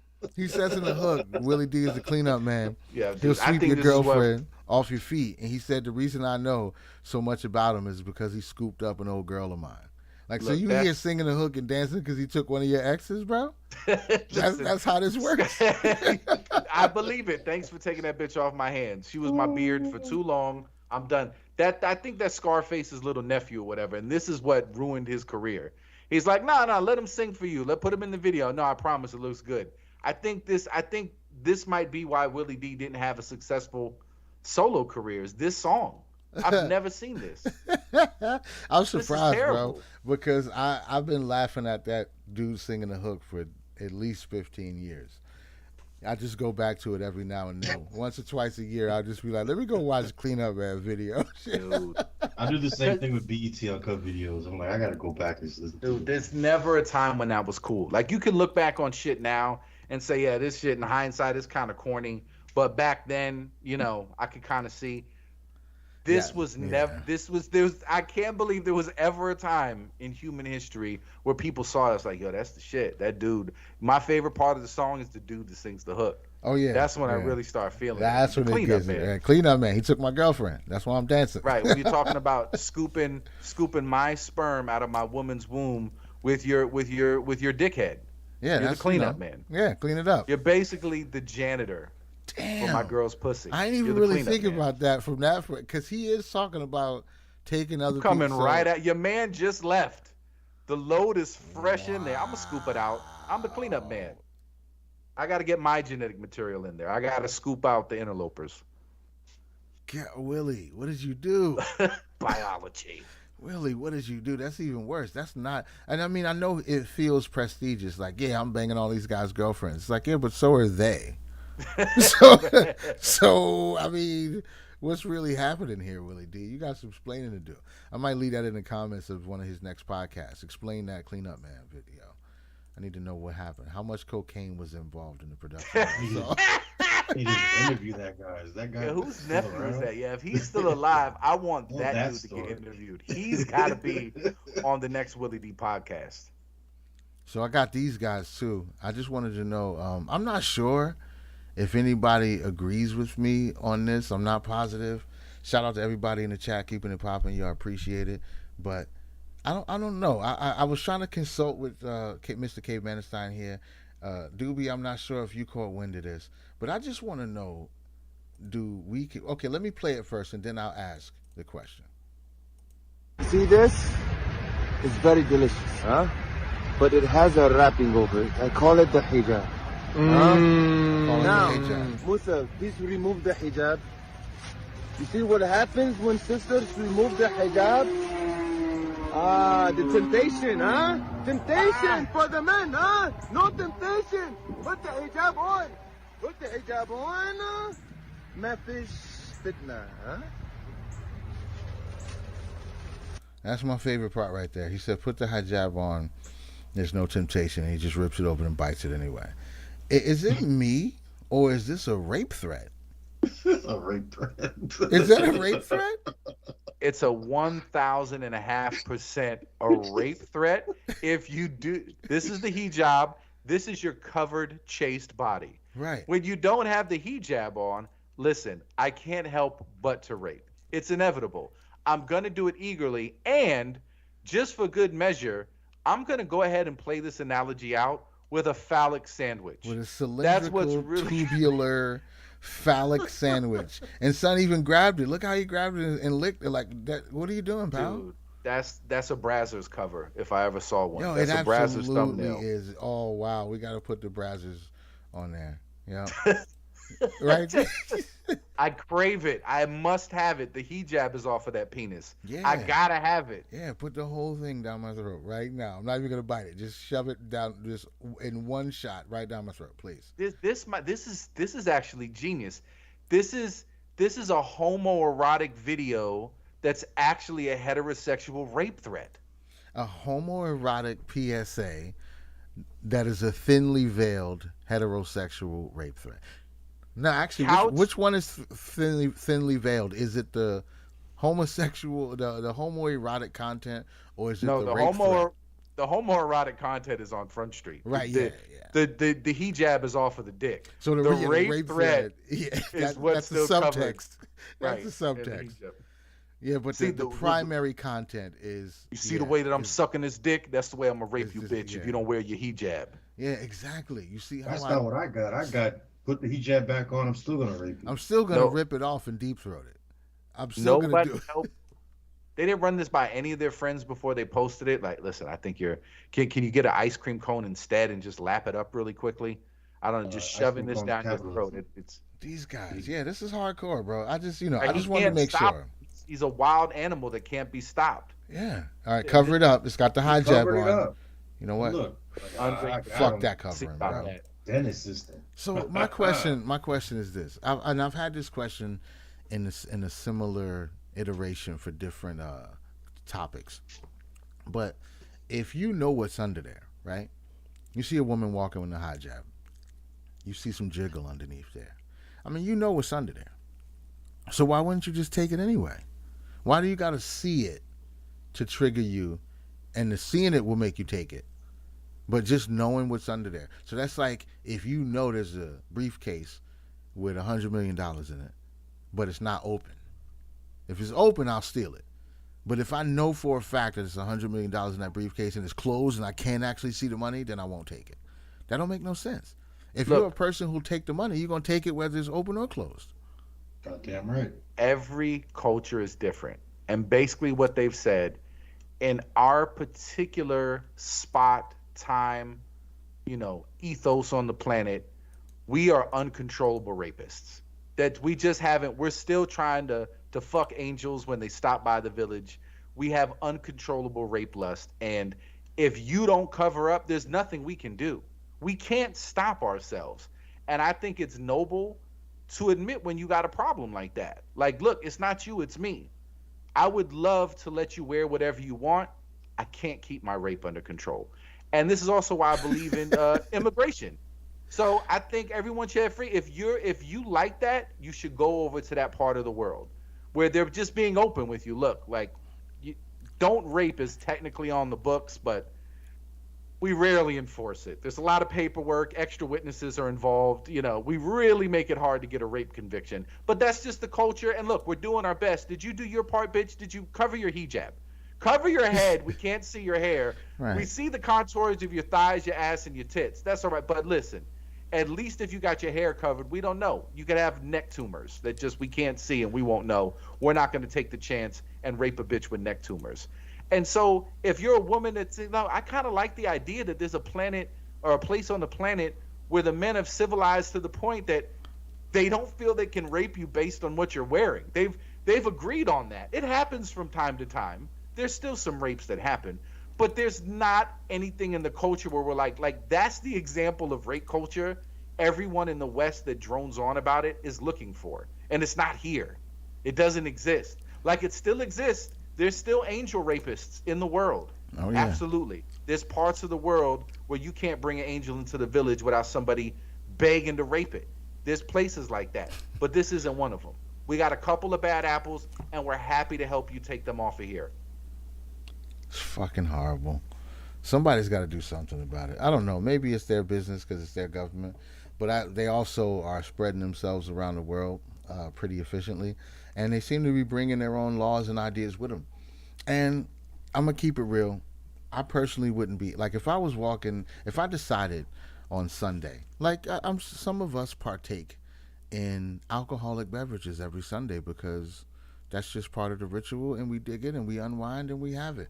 So imagine going to get your crown, your Apple Crown Royal on a Sunday, and somebody blocks or even on a Saturday, you're going to whatever day, you're going to get it. Somebody's blocking the liquor store. Two dudes are standing outside the liquor store, and they're telling you that you can't go in here and buy your crown because they don't drink alcohol, and Allah frowns upon it. I thought we were about to get into a rape fantasy. I was like, we were just talking about burrito rape. No, I'm just saying. I didn't see where you were going with this story. I was like, am I going to get raped on the way to the liquor store? Anything's possible. Is this what it depends on how much skin you're showing. If you're not covered up, if they're not covered up, you're going down this guy's throat immediately. But I mean, the fact is, is that what that really meant? Like, yo, if you don't wear your hijab, I'm gonna suck your dick. Yeah. I'm gonna suck the shit out of your dick, bitch. Yeah. So this is even another layer that we found. It's pro-transgender. Right, because you're gonna take Be a sexy bitch with a dick, and if you don't wear your hijab, I'm gonna suck your cock. I'm coming to get it aggressively, and nothing will stop me. There's nothing you can do about it. Wear your hijab, bitch. Nothing you can do about it. And then you're gonna have to deal with all the thoughts of what happened between us. Listen, the point is they're bringing their rules with them. So if this is how you feel in Iraq, it's not really anybody's problem but people in Iraq. But if you and 200 of, combat-aged dudes decide to move to fucking England or Ireland or some shit like that, and then you say, yeah, the same rules apply over here. If I see the skin, I'm biting it. Like, this is just what we do. They don't come over here and say, all right, bro, people are doing shit a little differently over here, so we should chill. That is an issue, isn't it? I believe that's a real big issue time. that's It's going an on. issue that you're not allowed to notice, or you're a dinosaur racist bigot. But yes, it's a problem with a couple European countries. A couple European countries, they're stopping people from buying alcohol because they don't drink. They're patrolling the streets, like the Sharia crew patrolling the streets. I'm slap the shit out of you. Right? Is anybody ever pressing charges? Is there any trans woman going to the precinct? My dick was violently sucked by a grooming gang of jihadists. It was a grooming gang of jihadists. They cornered me and they blew me 3 times in the alley. They wouldn't stop, and they just took turns, one after the other. Each one blew me to completion. And the cops like, wait, each one blew you to completion separately, or were they trading off? Like, no. First that guy, and then the middle guy, and then the third guy, all to completion. This is crazy. And what was this over? I'm not sure. They said something about a high tried to jab. buy liquor on Saturday. Yeah, I was just trying to buy some Crown Royal, and they backed me into an alley and started blowing me. What could I do? Said I wasn't wearing my hijab, so now I had to suffer the consequence. But I've only been on estrogen for 6 months. I haven't lost. I lost all my man strengths. I couldn't get them off me. So they didn't penetrate you. They didn't know. No, not even. They blew me to completion. I offered, but they weren't into it. No, that shit is gay. I won't do it. Yeah, I tried to let me suck your dick. I tried to spin around. They punched me in the ribs. They kept sucking my woman dick. They said it was gay if they pounded me in the butt. That was forbidden. But because we call it a vagina now, they blew my vagina.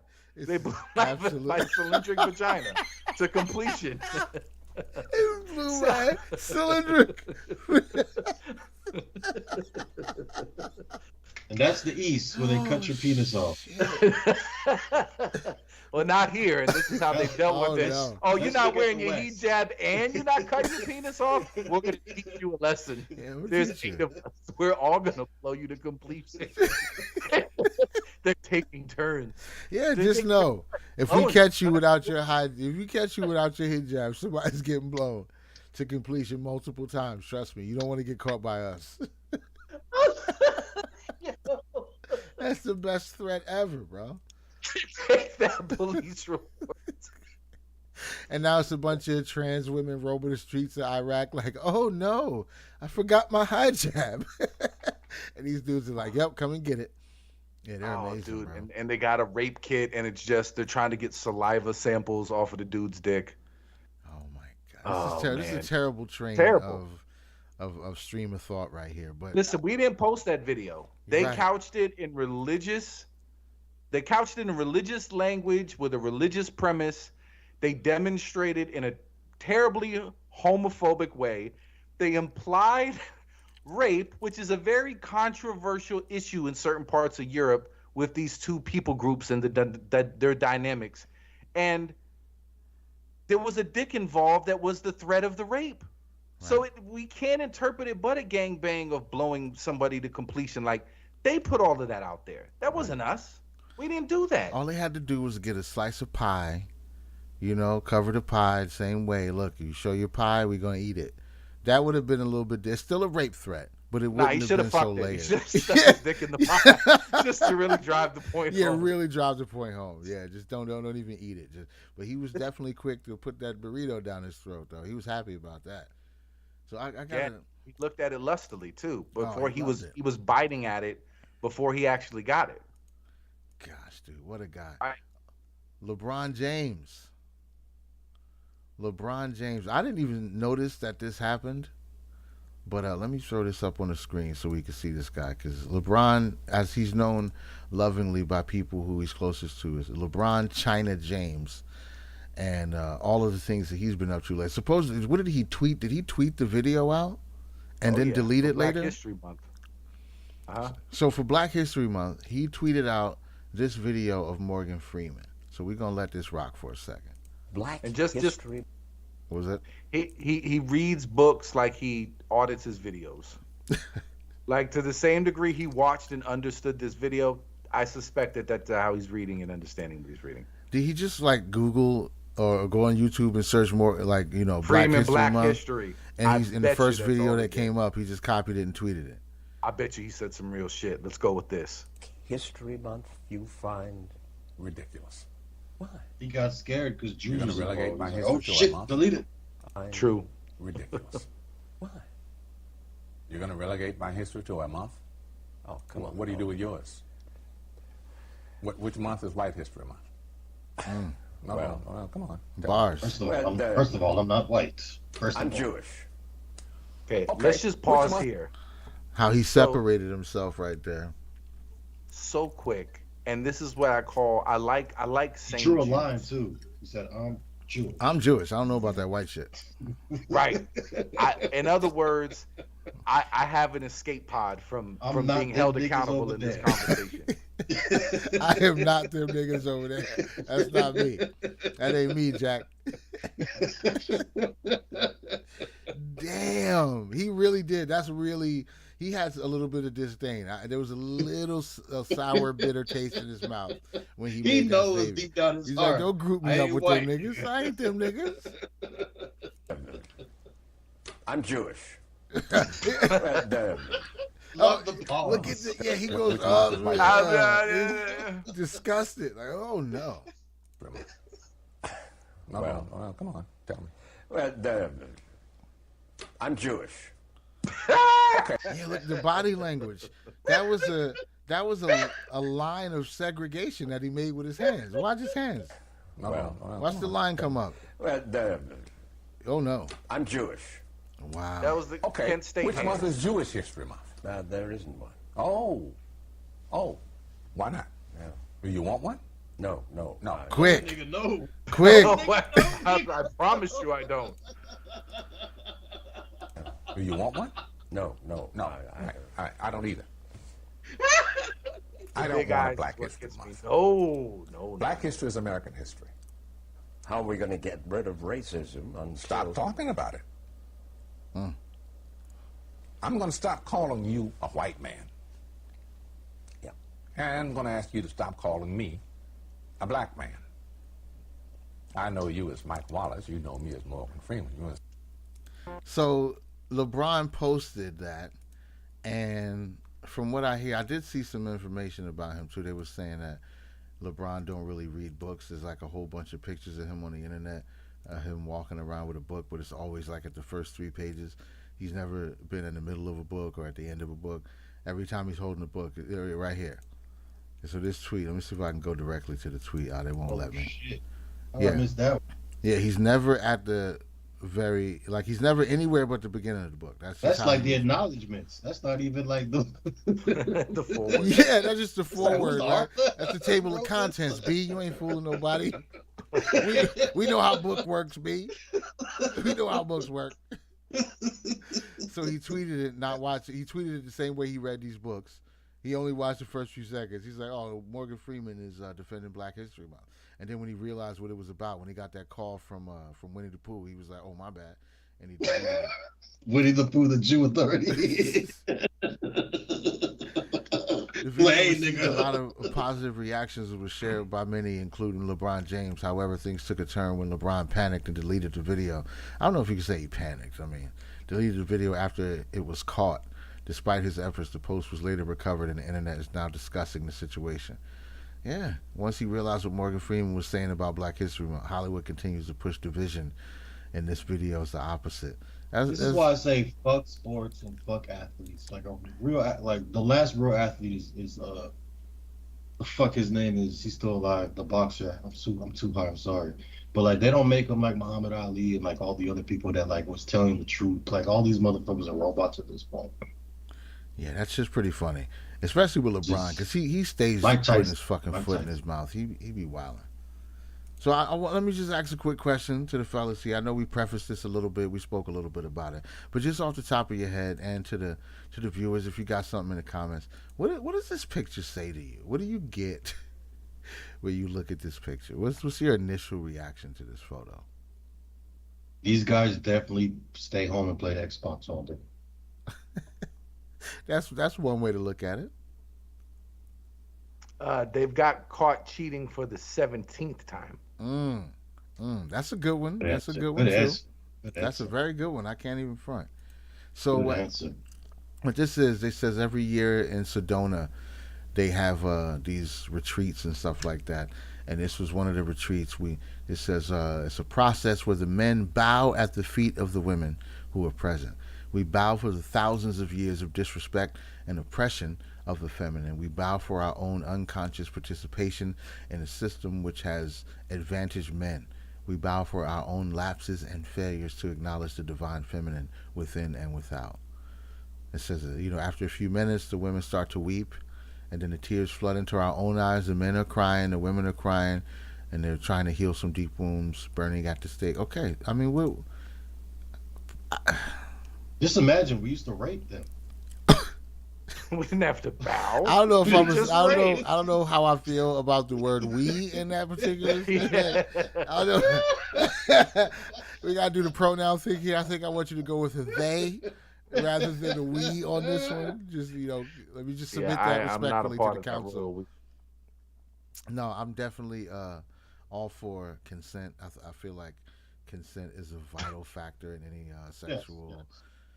I can't. Yeah, I mean, but in barbarian times, it just is what it is. If somebody can hit you over the head with a club and take a basket of berries, then I mean, it has to logically follow that it can hit you over the head with a club and take a basket of something else. Take your pink cookies, right? I mean, this is just the human doing what humans do. And she's gonna learn to flip them over, and she's on top, and she'll be the queen. That's the thing. Is she can see that's always an option. That is always an option. You can do like the mother of dragons. If you got you got a guy you've been sold to, you're his wife legally because your brother that who's also an incestuous family member sold you to him. Don't just let him bend you over and take you from behind every night. Eventually, you just spin him over, lay him down, and you get on top, and then you become Khaleesi, the mother of dragons. That's how that works. This is why I hate politicizing shit, because I think these people are dealing with the trauma that they've caused to each other. If you're ever in a situation, because I think that I don't think that there should be attached like the ownership of the thousands of years of abuse, because who knows if when Graham Hancock's, if his books uncover that actually men were subjected to women for millions of years. And then the pole shift happened and we're trying to rebuild society. And we've only gotten, a couple 100,000 years of payback. But to say that, it's from all of this, and what you do is if you put yourself emotionally, and women could do this a lot better than we can on average, right? Like, if you work yourself up in just the sadness of those ideas and the pain of women past, and then you start feeling all the things and the hurts and disappointments, I could absolutely see you bringing yourself to a moment of catharsis with you and your man bonding in this way. I just don't think it has to be done under this pretense. You know what I mean? Like, I hate the trying to make a political statement with it about the patriarchy and all that other bullshit. People love each other and they're shitty to each other.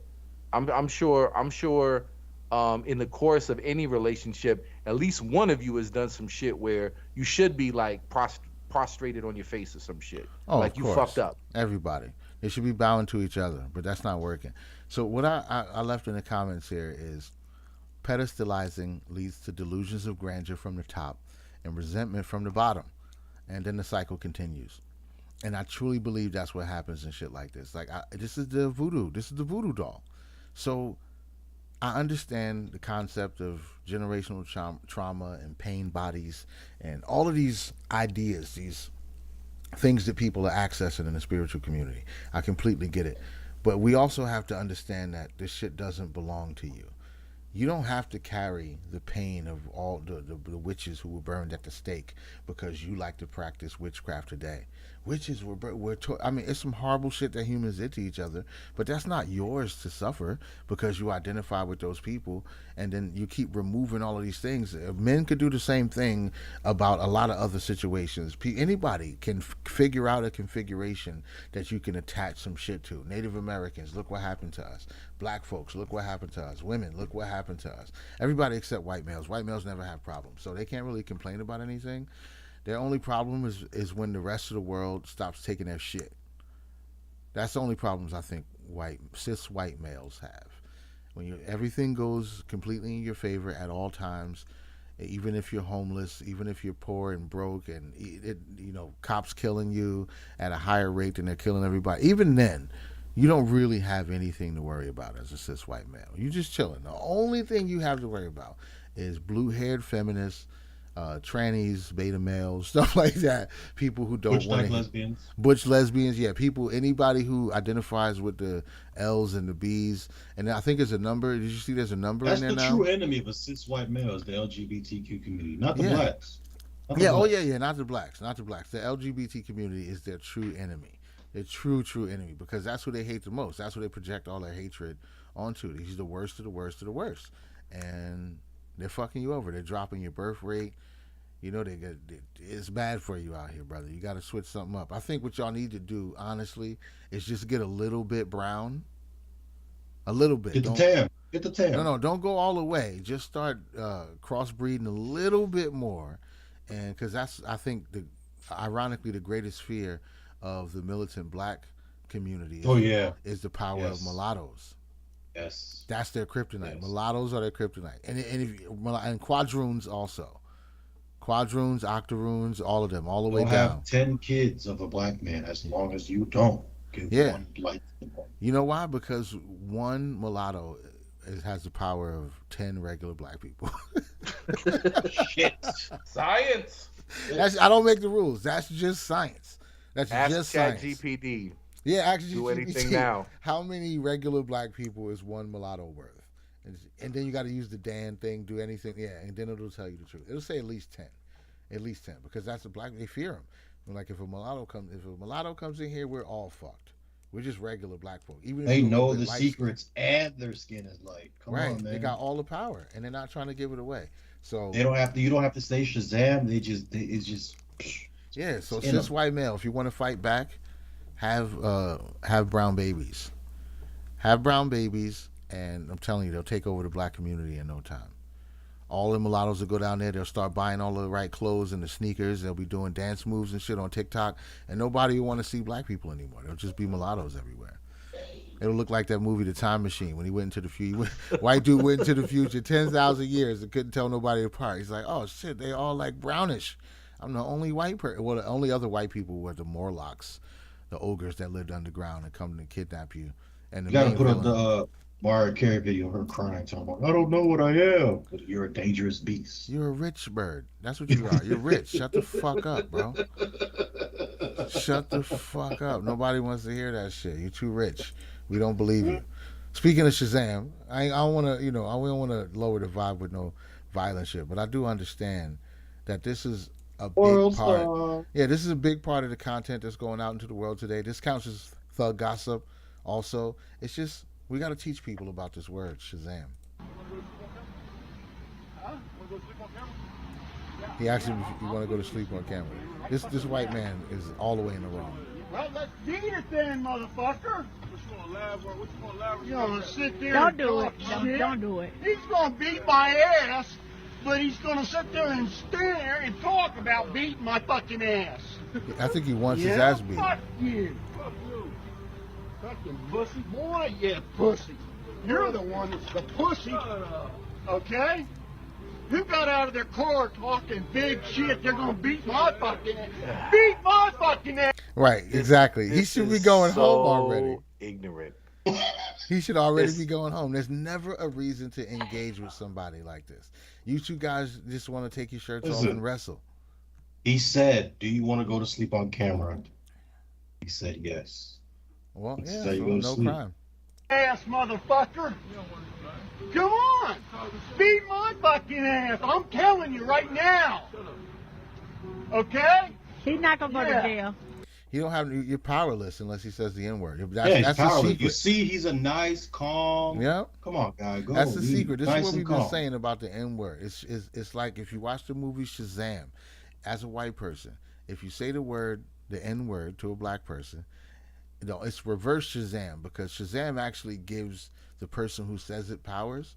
But when you say the N-word, you give the black person powers. You give them the infinite, cave European, rip gut violence of the ages power to beat the shit out of you, and nobody's gonna come to your aid because you said Shazam. No. He's a fucking pussy motherfucker is what he is. He was confident. Motherfuckers like you in the fucking Marines, I like believe you him. was a fucking piece of fucking shit. That's all you are is fucking this mouth. Yeah, and this right here is going to go right fucking through it, motherfucker. Yeah, right. You don't think. Yeah, you think. Come on. He's ready Come to on, get take a knocked out. shot. He wants it. Right there it is. Take. This could be a masochism kind of thing. I think he wants to exercise his white guilt by taking a beating from a black man. I think that might be what's going on here, because I can't figure out, I mean, other than alcohol being involved, I don't understand why you would want to engage with somebody like this in the street at his age. He wants a Gran Torino moment. That dude stole somebody's bike or something, and he's avenging him. I blame He's like, Clint Eastwood. Right, I'm gonna get beat up on camera, and then they'll haul that man away to prison It is for the Clint crimes Eastwood's we can't fault convict making him of. these old niggas think they still So out is here. this like the reverse of suicide by cop? Oh yeah, suicide by thug. This is arrest by Negro, like arrest by white man. You beat me up, but you go to jail. So white men are going out saying the N-word, getting beat up. Then black people go to jail. It's like this is a plot.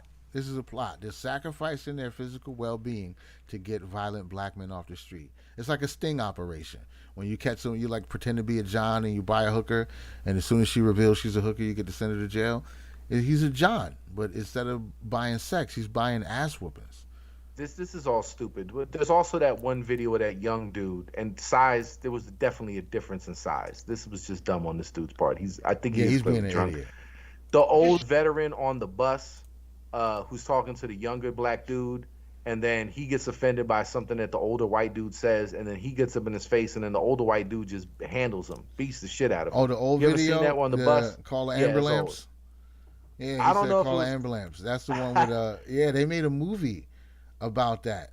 Who was it? Danny Trejo made a movie, I think it was called Badass, where they took that character. Yeah, he pretends to be that character from the bus. It's a fucking, because the guy had the pouch on. He asked the black dude how much it would cost to shine his shoes. Yeah. It was on the video. It's hilarious. Yeah, he asked him how much it would cost to shine his shoes. And he was like, what, motherfucker? I don't sign no shoes. What you say, because I'm black? He turned it into a racial thing. And when he touched him, he got to be punched him in the mouth. And then the guy just sat down and said, call the ambulance. That was That's the whole movie? Yeah. No, he gets off the bus and then, somebody kidnaps his kid or something. It's a whole, everyday Joe action movie where he fucks a bunch of people up, but he's just a regular guy. I just want $1 million to rap. You can Yeah, they don't give a shit, bro. I think he might have saw that video. Yeah, fuck you, nigger. No, There it is. wait. Shazam!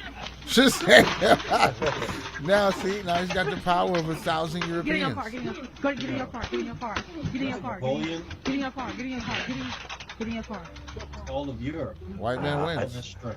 Yeah, White man wins. You shoulda He never makes you said chimp nigger. out. You should have never said nigger. You should have never. And then said she that. says it twice. Yeah. You should have never.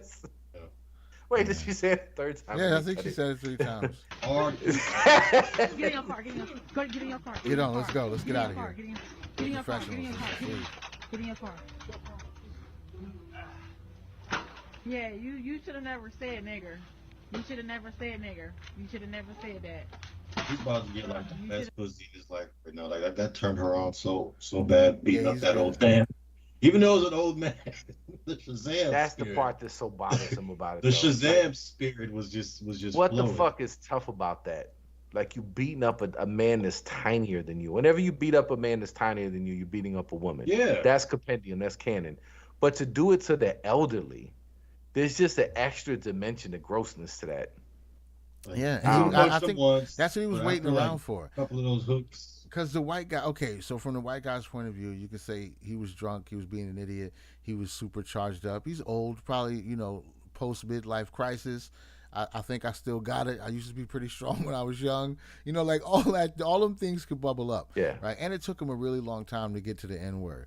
So maybe he is racist. Who fucking Yeah, cares? but it was. Who cares? It was an egg on.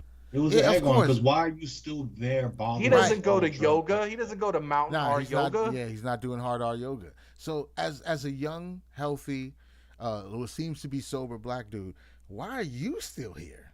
Like, Why are you waiting why are around? we still hanging out here? Because you want to whoop this guy's ass, but you know, unless he utters the word of the sacred ancients, that you can't put hands on him. You know what I'm saying? He's got to say Shazam. Well, you don't get the powers. You don't get the European violence powers. And I say European violence powers because, according to black folklore, all violence and aggression was brought by the European. We all know that black folks. We was all were living- kings and queens. We were all chilling. kings and queens. 100% of the well, let's say we also say 100. Let's say 98% of the population were all kings and queens. Yeah, that was our downfall. Yeah, We were all kings and queens. We So- all had like 30 wives. Right. We all just chilling in huts. Right. We White were man all, was like, everybody, this- all this- alpha this is males, not no productive. betas, no beta not males, productive. all alphas. You know, no matriarchy, just a alpha patriarchal society consisting of kings and queens living in perfect harmony across the entire continent until the white man showed up and brought violence and homosexuality. This is just I don't make this stuff up, people. This is just Black lore. This is Black black lore. folklore. So when a black man attacks somebody in the street, when a kid beats up a little white girl on the bus and all that this is European cave violence. This is not African behavior. You get black infractions for this shit. You get kicked out of blackness for this shit. This is not what you're supposed to be doing. According to your own folklore, you're supposed to be the peaceful, level-headed, melanated magician ruler of the universe. What's happening now? Why are you punching old drunk white guys? It doesn't make any sense. You're supposed to be able to judo, psychologically judo flip this guy and turn it into some kind of MLM so you can make money off it, monetize it or something. Why are you beating him up for it? Doesn't make any sense, but maybe there's a glitch in the whole Kings and Queens story. I'm not sure. I could be wrong. 100%. But stop saying Shazam out here in these streets. Just saying, it's dangerous out here. Stop giving It's away dangerous. your power. This is not what you want to be doing. It's bad times out here for the cis white male. If you're not gay or brown, you're going to have a hard fucking time, B. Yeah, man. I'm telling you, we're not your enemies. You gotta fight those feminists. They're destroying you guys. It's not us.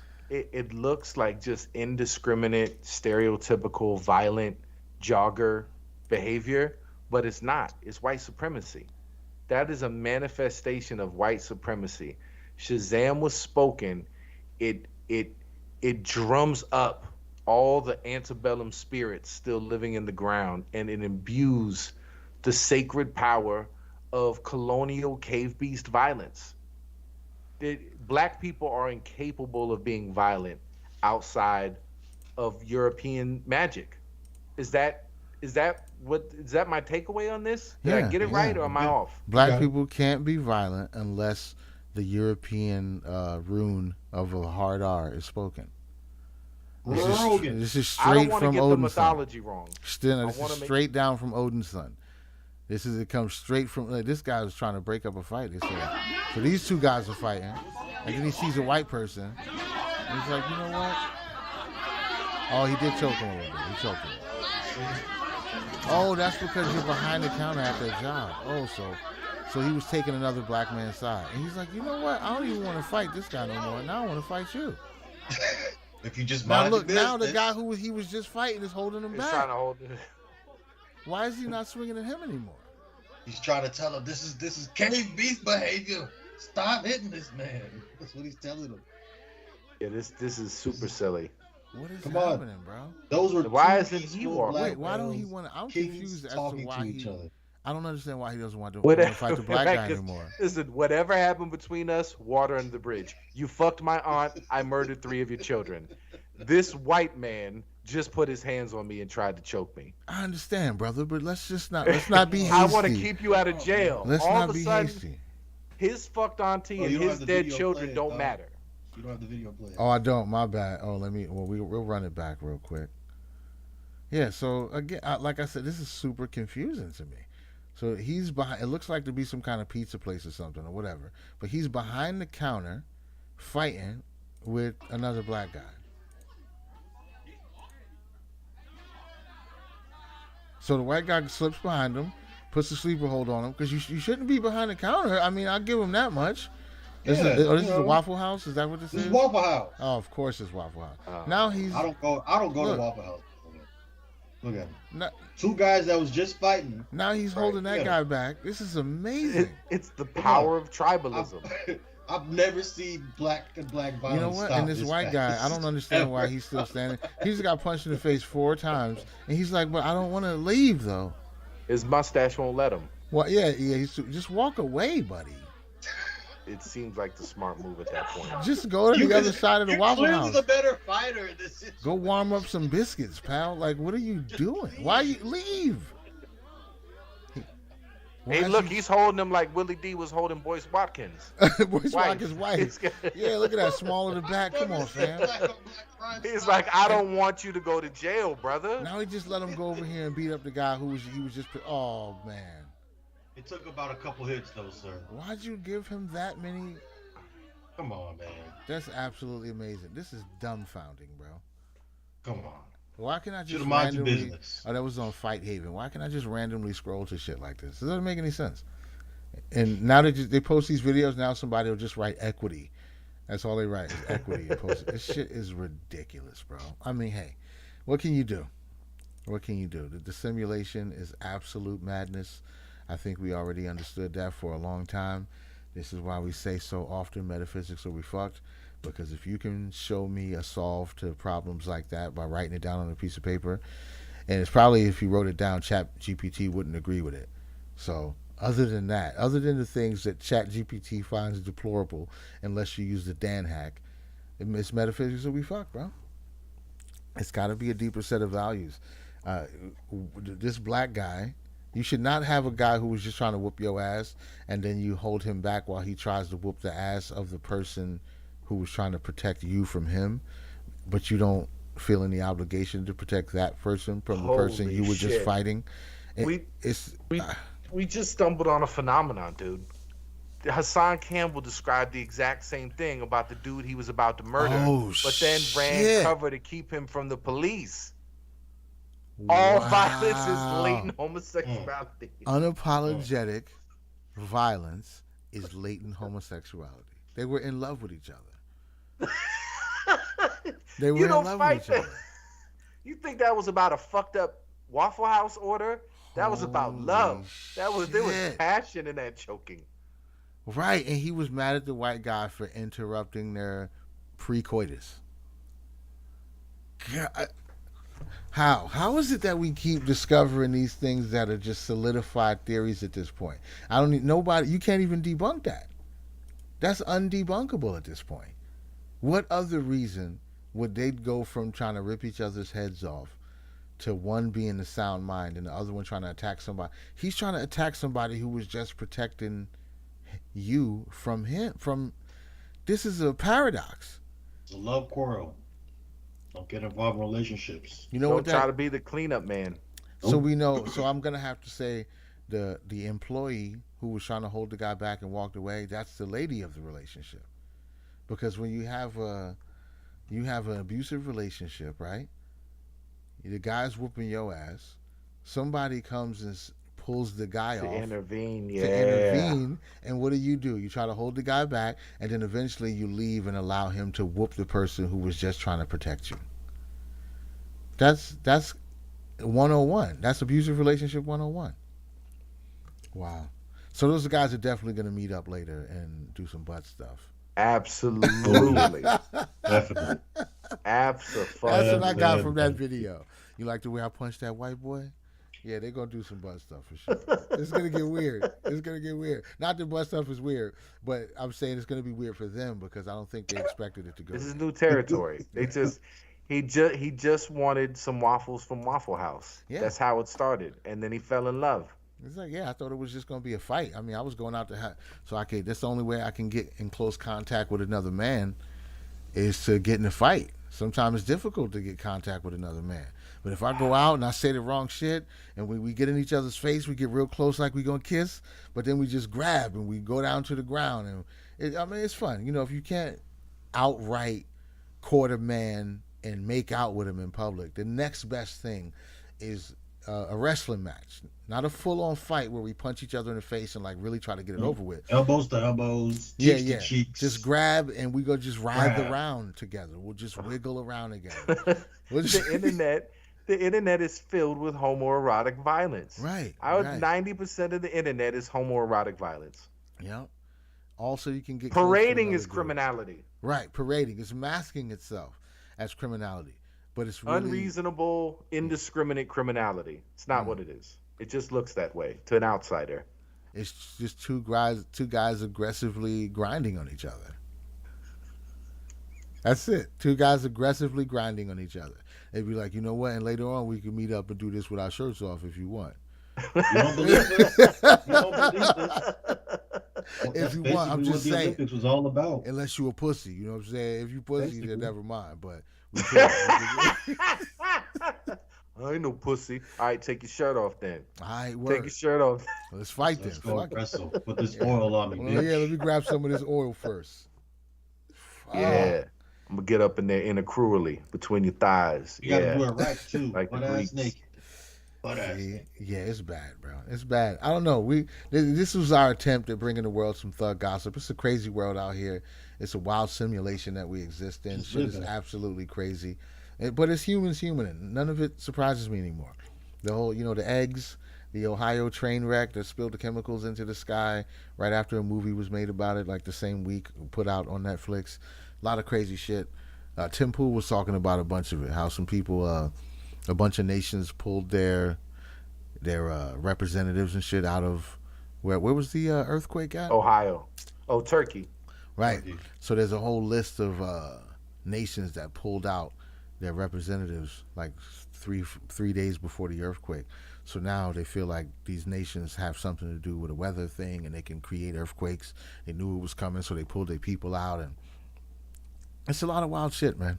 I don't get too much into conspiracy theories anymore just because it's not a fun rabbit hole to be deep in. You know what I'm saying? It's like, it's kind of a defeatist rabbit hole because you have to convince yourself that just the pure knowledge, if you can call it knowledge, because it's all a lot of speculation, but just the knowledge of the speculation makes you more prepared to deal with whatever might happen according to these ideas. Like if it's aliens or if it's the cabal or if it's the Epstein list, just the idea, knowing about it, you read it, you go, all these motherfuckers are sickos, all the aliens, that wasn't a spy balloon, that was actually a fucking whatever. A lot of people allow that to let them think, well, at least I know about it, so when shit pop off, it doesn't matter. It doesn't matter. Humans have a Rambo complex, Just especially saying, men. they have all this power, but yet this is what we get out of it. Like, I don't know. Yeah, no, I feel- especially dudes, I just bro. want to suck the titties out of conspiracy. I just want to suck the titties. That's it. Just suck titties. Right. And that's as much as That's a information. good. I That's a have. good way to describe it. That's it. That's a good way to I'm not describe trying it. to Just fuck. suck your titty, I'm that's definitely it. not trying to marry this bitch, Nah, but I'm I'm not trying to marry I don't this, I'm trying to slow stick stroke anything in conspiracy there. theories. That's how you get a disease. That's how you get crazy. You slow I don't- stroke your conspiracy theories. You can't do that. You gotta just I suck don't your give titties and I keep don't it give conspiracy theories my real name or my address. moving. Right. Nope. I don't engage in missionary coitus with conspiracy theories. I just suck the titties and then I leave it alone just for a few minutes. I like it. Titty suck conspiracies. I like it. That is hilarious. That's a great, because that's kind of what it is. I ain't mad at him for getting into those rabbit holes, but I can't spend any time on it because it's just like, I just want to be the asshole and be like, okay, so then what? Oh yeah, it wasn't a always spy then balloon. what? It was an alien. Okay, and then what? Because that proves that the government has been in contact with aliens for like decades. Okay, All and right. then what? No, now we know now because they've been lying about it, and fucking Joe Biden is actually a clone. Like it just, where are we going? Where are we going? You have all this knowledge, Right. And guess Like, what? why you You why still going drunk at the bar? You're still going to Walmart to shop for your food. That's what I'm saying. Best case scenario, you're going to Whole Foods. But still, I mean, what changed? Nothing. You think the powers that be, you think this worldwide cabal of psychopath baby eaters, that's where they draw the line? All right, we can't touch Whole Foods, but we're going to kill these motherfuckers who shop at Walmart. Whole Foods is off limits. It's off limits to the demons, the people who draw shapes on the ground and sacrifice babies and drink their blood. Rape angels. Rape angels, right. Whole Foods is safe, though. Got it. They eat Okay. California Twinkies. They can't get me because I drink kombucha twice a week. Okay. All right. But Well, twice, I mean, whatever twice works. the price. Twice the price. Whatever works. I can't. I'm not even gonna argue with you.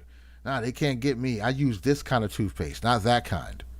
So they don't get me with the fluorides. Like if this is really what you think it is, again, it's the same concept. People talk about the status correction and you got to do all of this shit. But why would you do all that? Because if you write your name different on these papers, then they won't like kill you and destroy you and completely take advantage of you until you get old and die.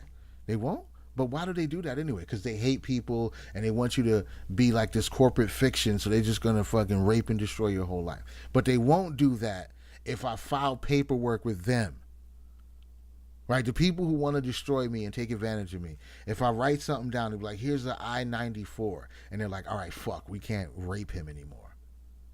It doesn't make any sense. If they want to fuck you up, they're going to fuck you up. It doesn't matter if your name is spelled in all caps or not. Well, anyway, I don't want to, like I said, I wouldn't debate about it. Maybe you believe that. Maybe you believe if you make your last name Bey, then the government can't fuck you over anymore. Because no, my name's Muhammad Bey now. Okay, all right. Well, you escaped. Like they snapped their fingers. They're like, "Damn it, we should have got him before he became a Moor." The fuck out of here, bro. It's just goofy. That shit's super goofy. But they believe it. People believe it in all these different aspects. As long as you step this way, the psychopathic, lifelong organized criminals won't. Then it can't hurt you. It can't hurt you. You got to use the dark web. See, if you turn on what you got, that app that blocks your I forget what it's called, but I see commercials for it all the time. It hides your address, your IP address. Like a VPN? Yeah, the VPN. Yeah. Use the VPN, then they can't get you. These motherfuckers can get whoever they want anytime they want. That's I forgot what the app was called, but somebody got in trouble with the law, right? So in order for him not to get long-term time, he was like some scientist dude or whatever. So he was able to build an app, and he told the underground world, like, okay, this app, the government can't know anything about you. But basically, he was working for the government. So everybody in the underground world was using this app, and then when it was time to catch these people, they just opened up. They were all trapped by it. They were all trapped. Yeah. Wow. Yeah. So it's like a digital sting operation. Yeah. They send criminals with warrants and shit. Hey, you won the lottery. And these motherfuckers show up. 500 of them show up to one room. Like, oh, we all won it. You won too? Yeah. Oh, shit. And they just sit there and wait for the cops to come in like a bunch of fucking goofballs. But hey, it is what it is. It is what it is. I just watched the simulation. I just titties, bro. That's it. I don't make the rules. Wow. I just watch the simulation. I draw my own conclusions, and my conclusion is metaphysics. So we're fucked. We need intentional community, and by we I mean us. That doesn't mean I'm projecting this onto anybody else. If you think the solution is to install anarcho capitalism or communism and anything that has like a dash in the middle, if you think you can install that and somehow remove the constant fail in any system, which is humans who will take advantage of anything that they can take advantage of, I say build it, go for it. I'm going to watch very closely. I'm going to learn everything I can learn from you, and I'm going to apply it on our compound. That's what I'm going to do. But other than that, I know what I'm up to. Fuck this shit. It's crazy out here. We're going to keep collecting thug gossip. There's definitely no shortage of it. Jay Prince is trying to kill Charleston White, the Lord Jesus man himself. Yeah, Charleston White said, "Fuck you, nigga." Dude, Charleston if White's Dolomite is God, dude, if Dolomite is the voice of God, Charleston White is his son. Well, one thing I want to bring, I keep forgetting about this, but you guys keep saying that Dolomite thing. Do you know, like, if you watch his interviews, he says that when he saw the movie, he thought Dolomite was a real person and he wanted to be that person. Yeah. I and watched then, that. He said he saw the he said he saw the Eddie Murphy movie, and then he was like, oh, I didn't know this was like a person playing a person. And then he says that's what he emulates his whole career on right now. His comedy, everything. Yeah, and that's what I said. It makes perfect sense because we were talking about it recently. The preachers and everything else, the shaman, that's a placebo effect to get you connected. People, they connect with the idea of these larger than life characters and the message. You could try to give a message. You said it's boring as fuck. It's the truth.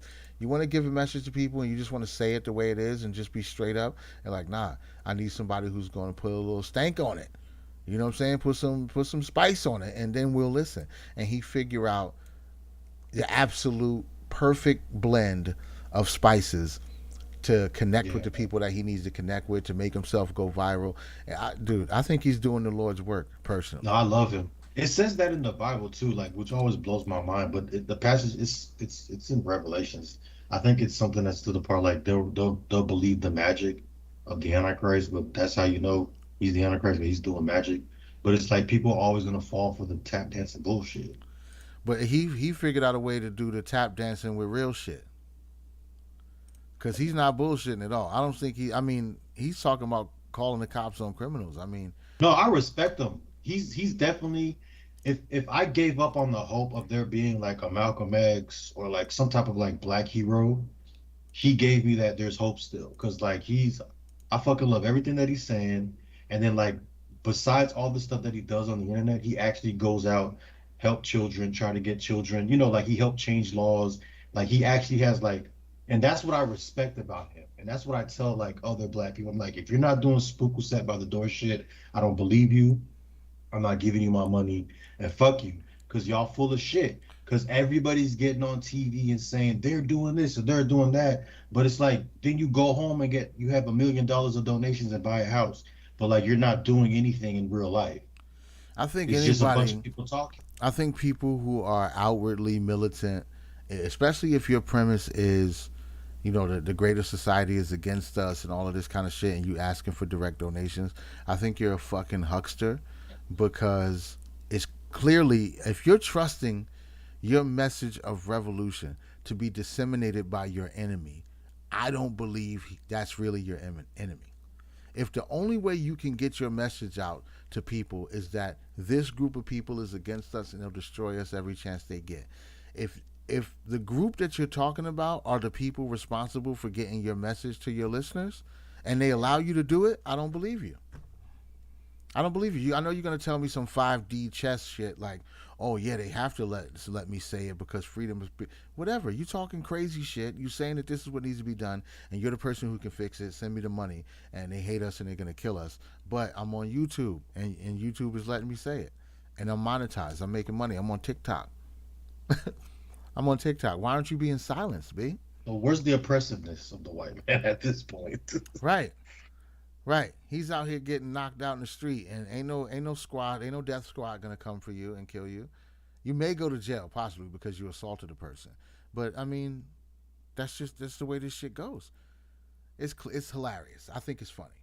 I think they leave their revolution up to the people who they claim are the world's greatest oppressors. And that's just a paradox in and of itself that's laughable.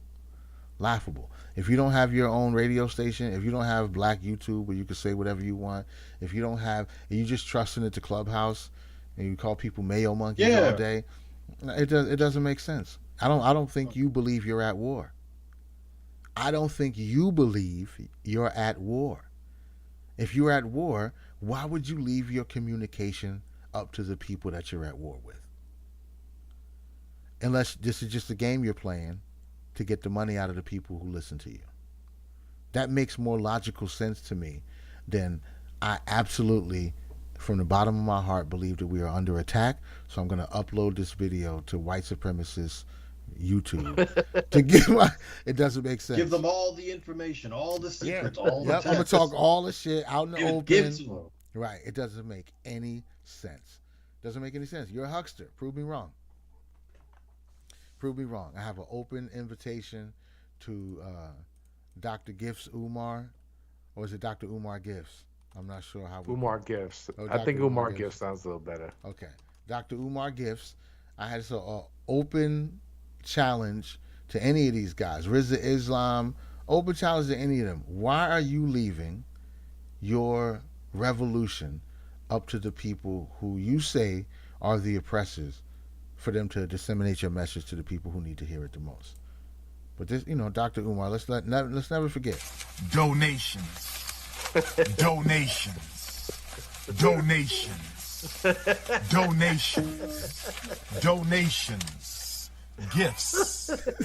Gifts. Gifts. This is why we got to monetize. More gifts. This is what we got to compete More with. gifts.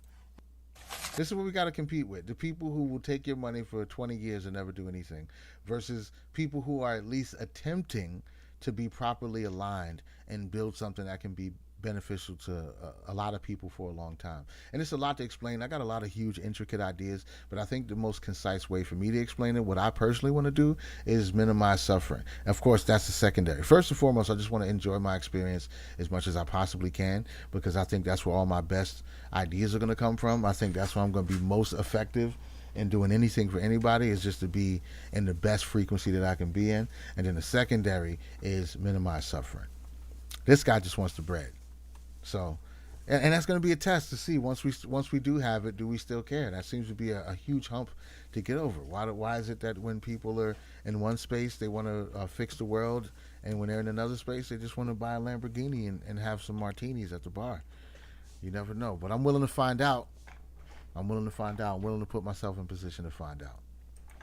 But yeah, I think I'm going to wrap it up and enjoy the rest of this evening and find me a movie to watch. I might try to go watch a bootleg version of the new Ant-Man movie just to get it out of the way. I don't feel like waiting, and I'm definitely not going to the movies to pay $100 to watch a Marvel. Let me know if it's clear so I can get one too.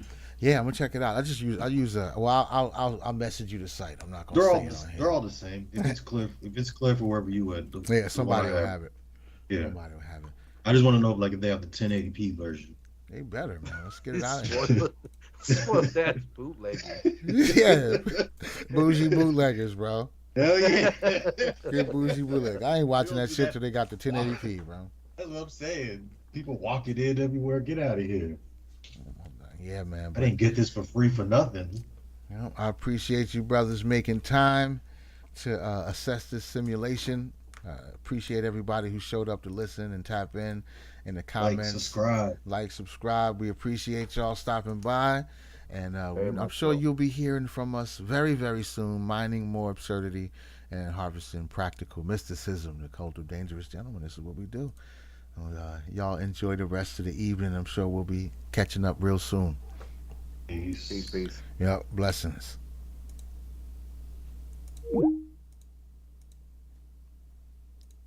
Metaphysics is going to have to be the quote-unquote religion of tomorrow.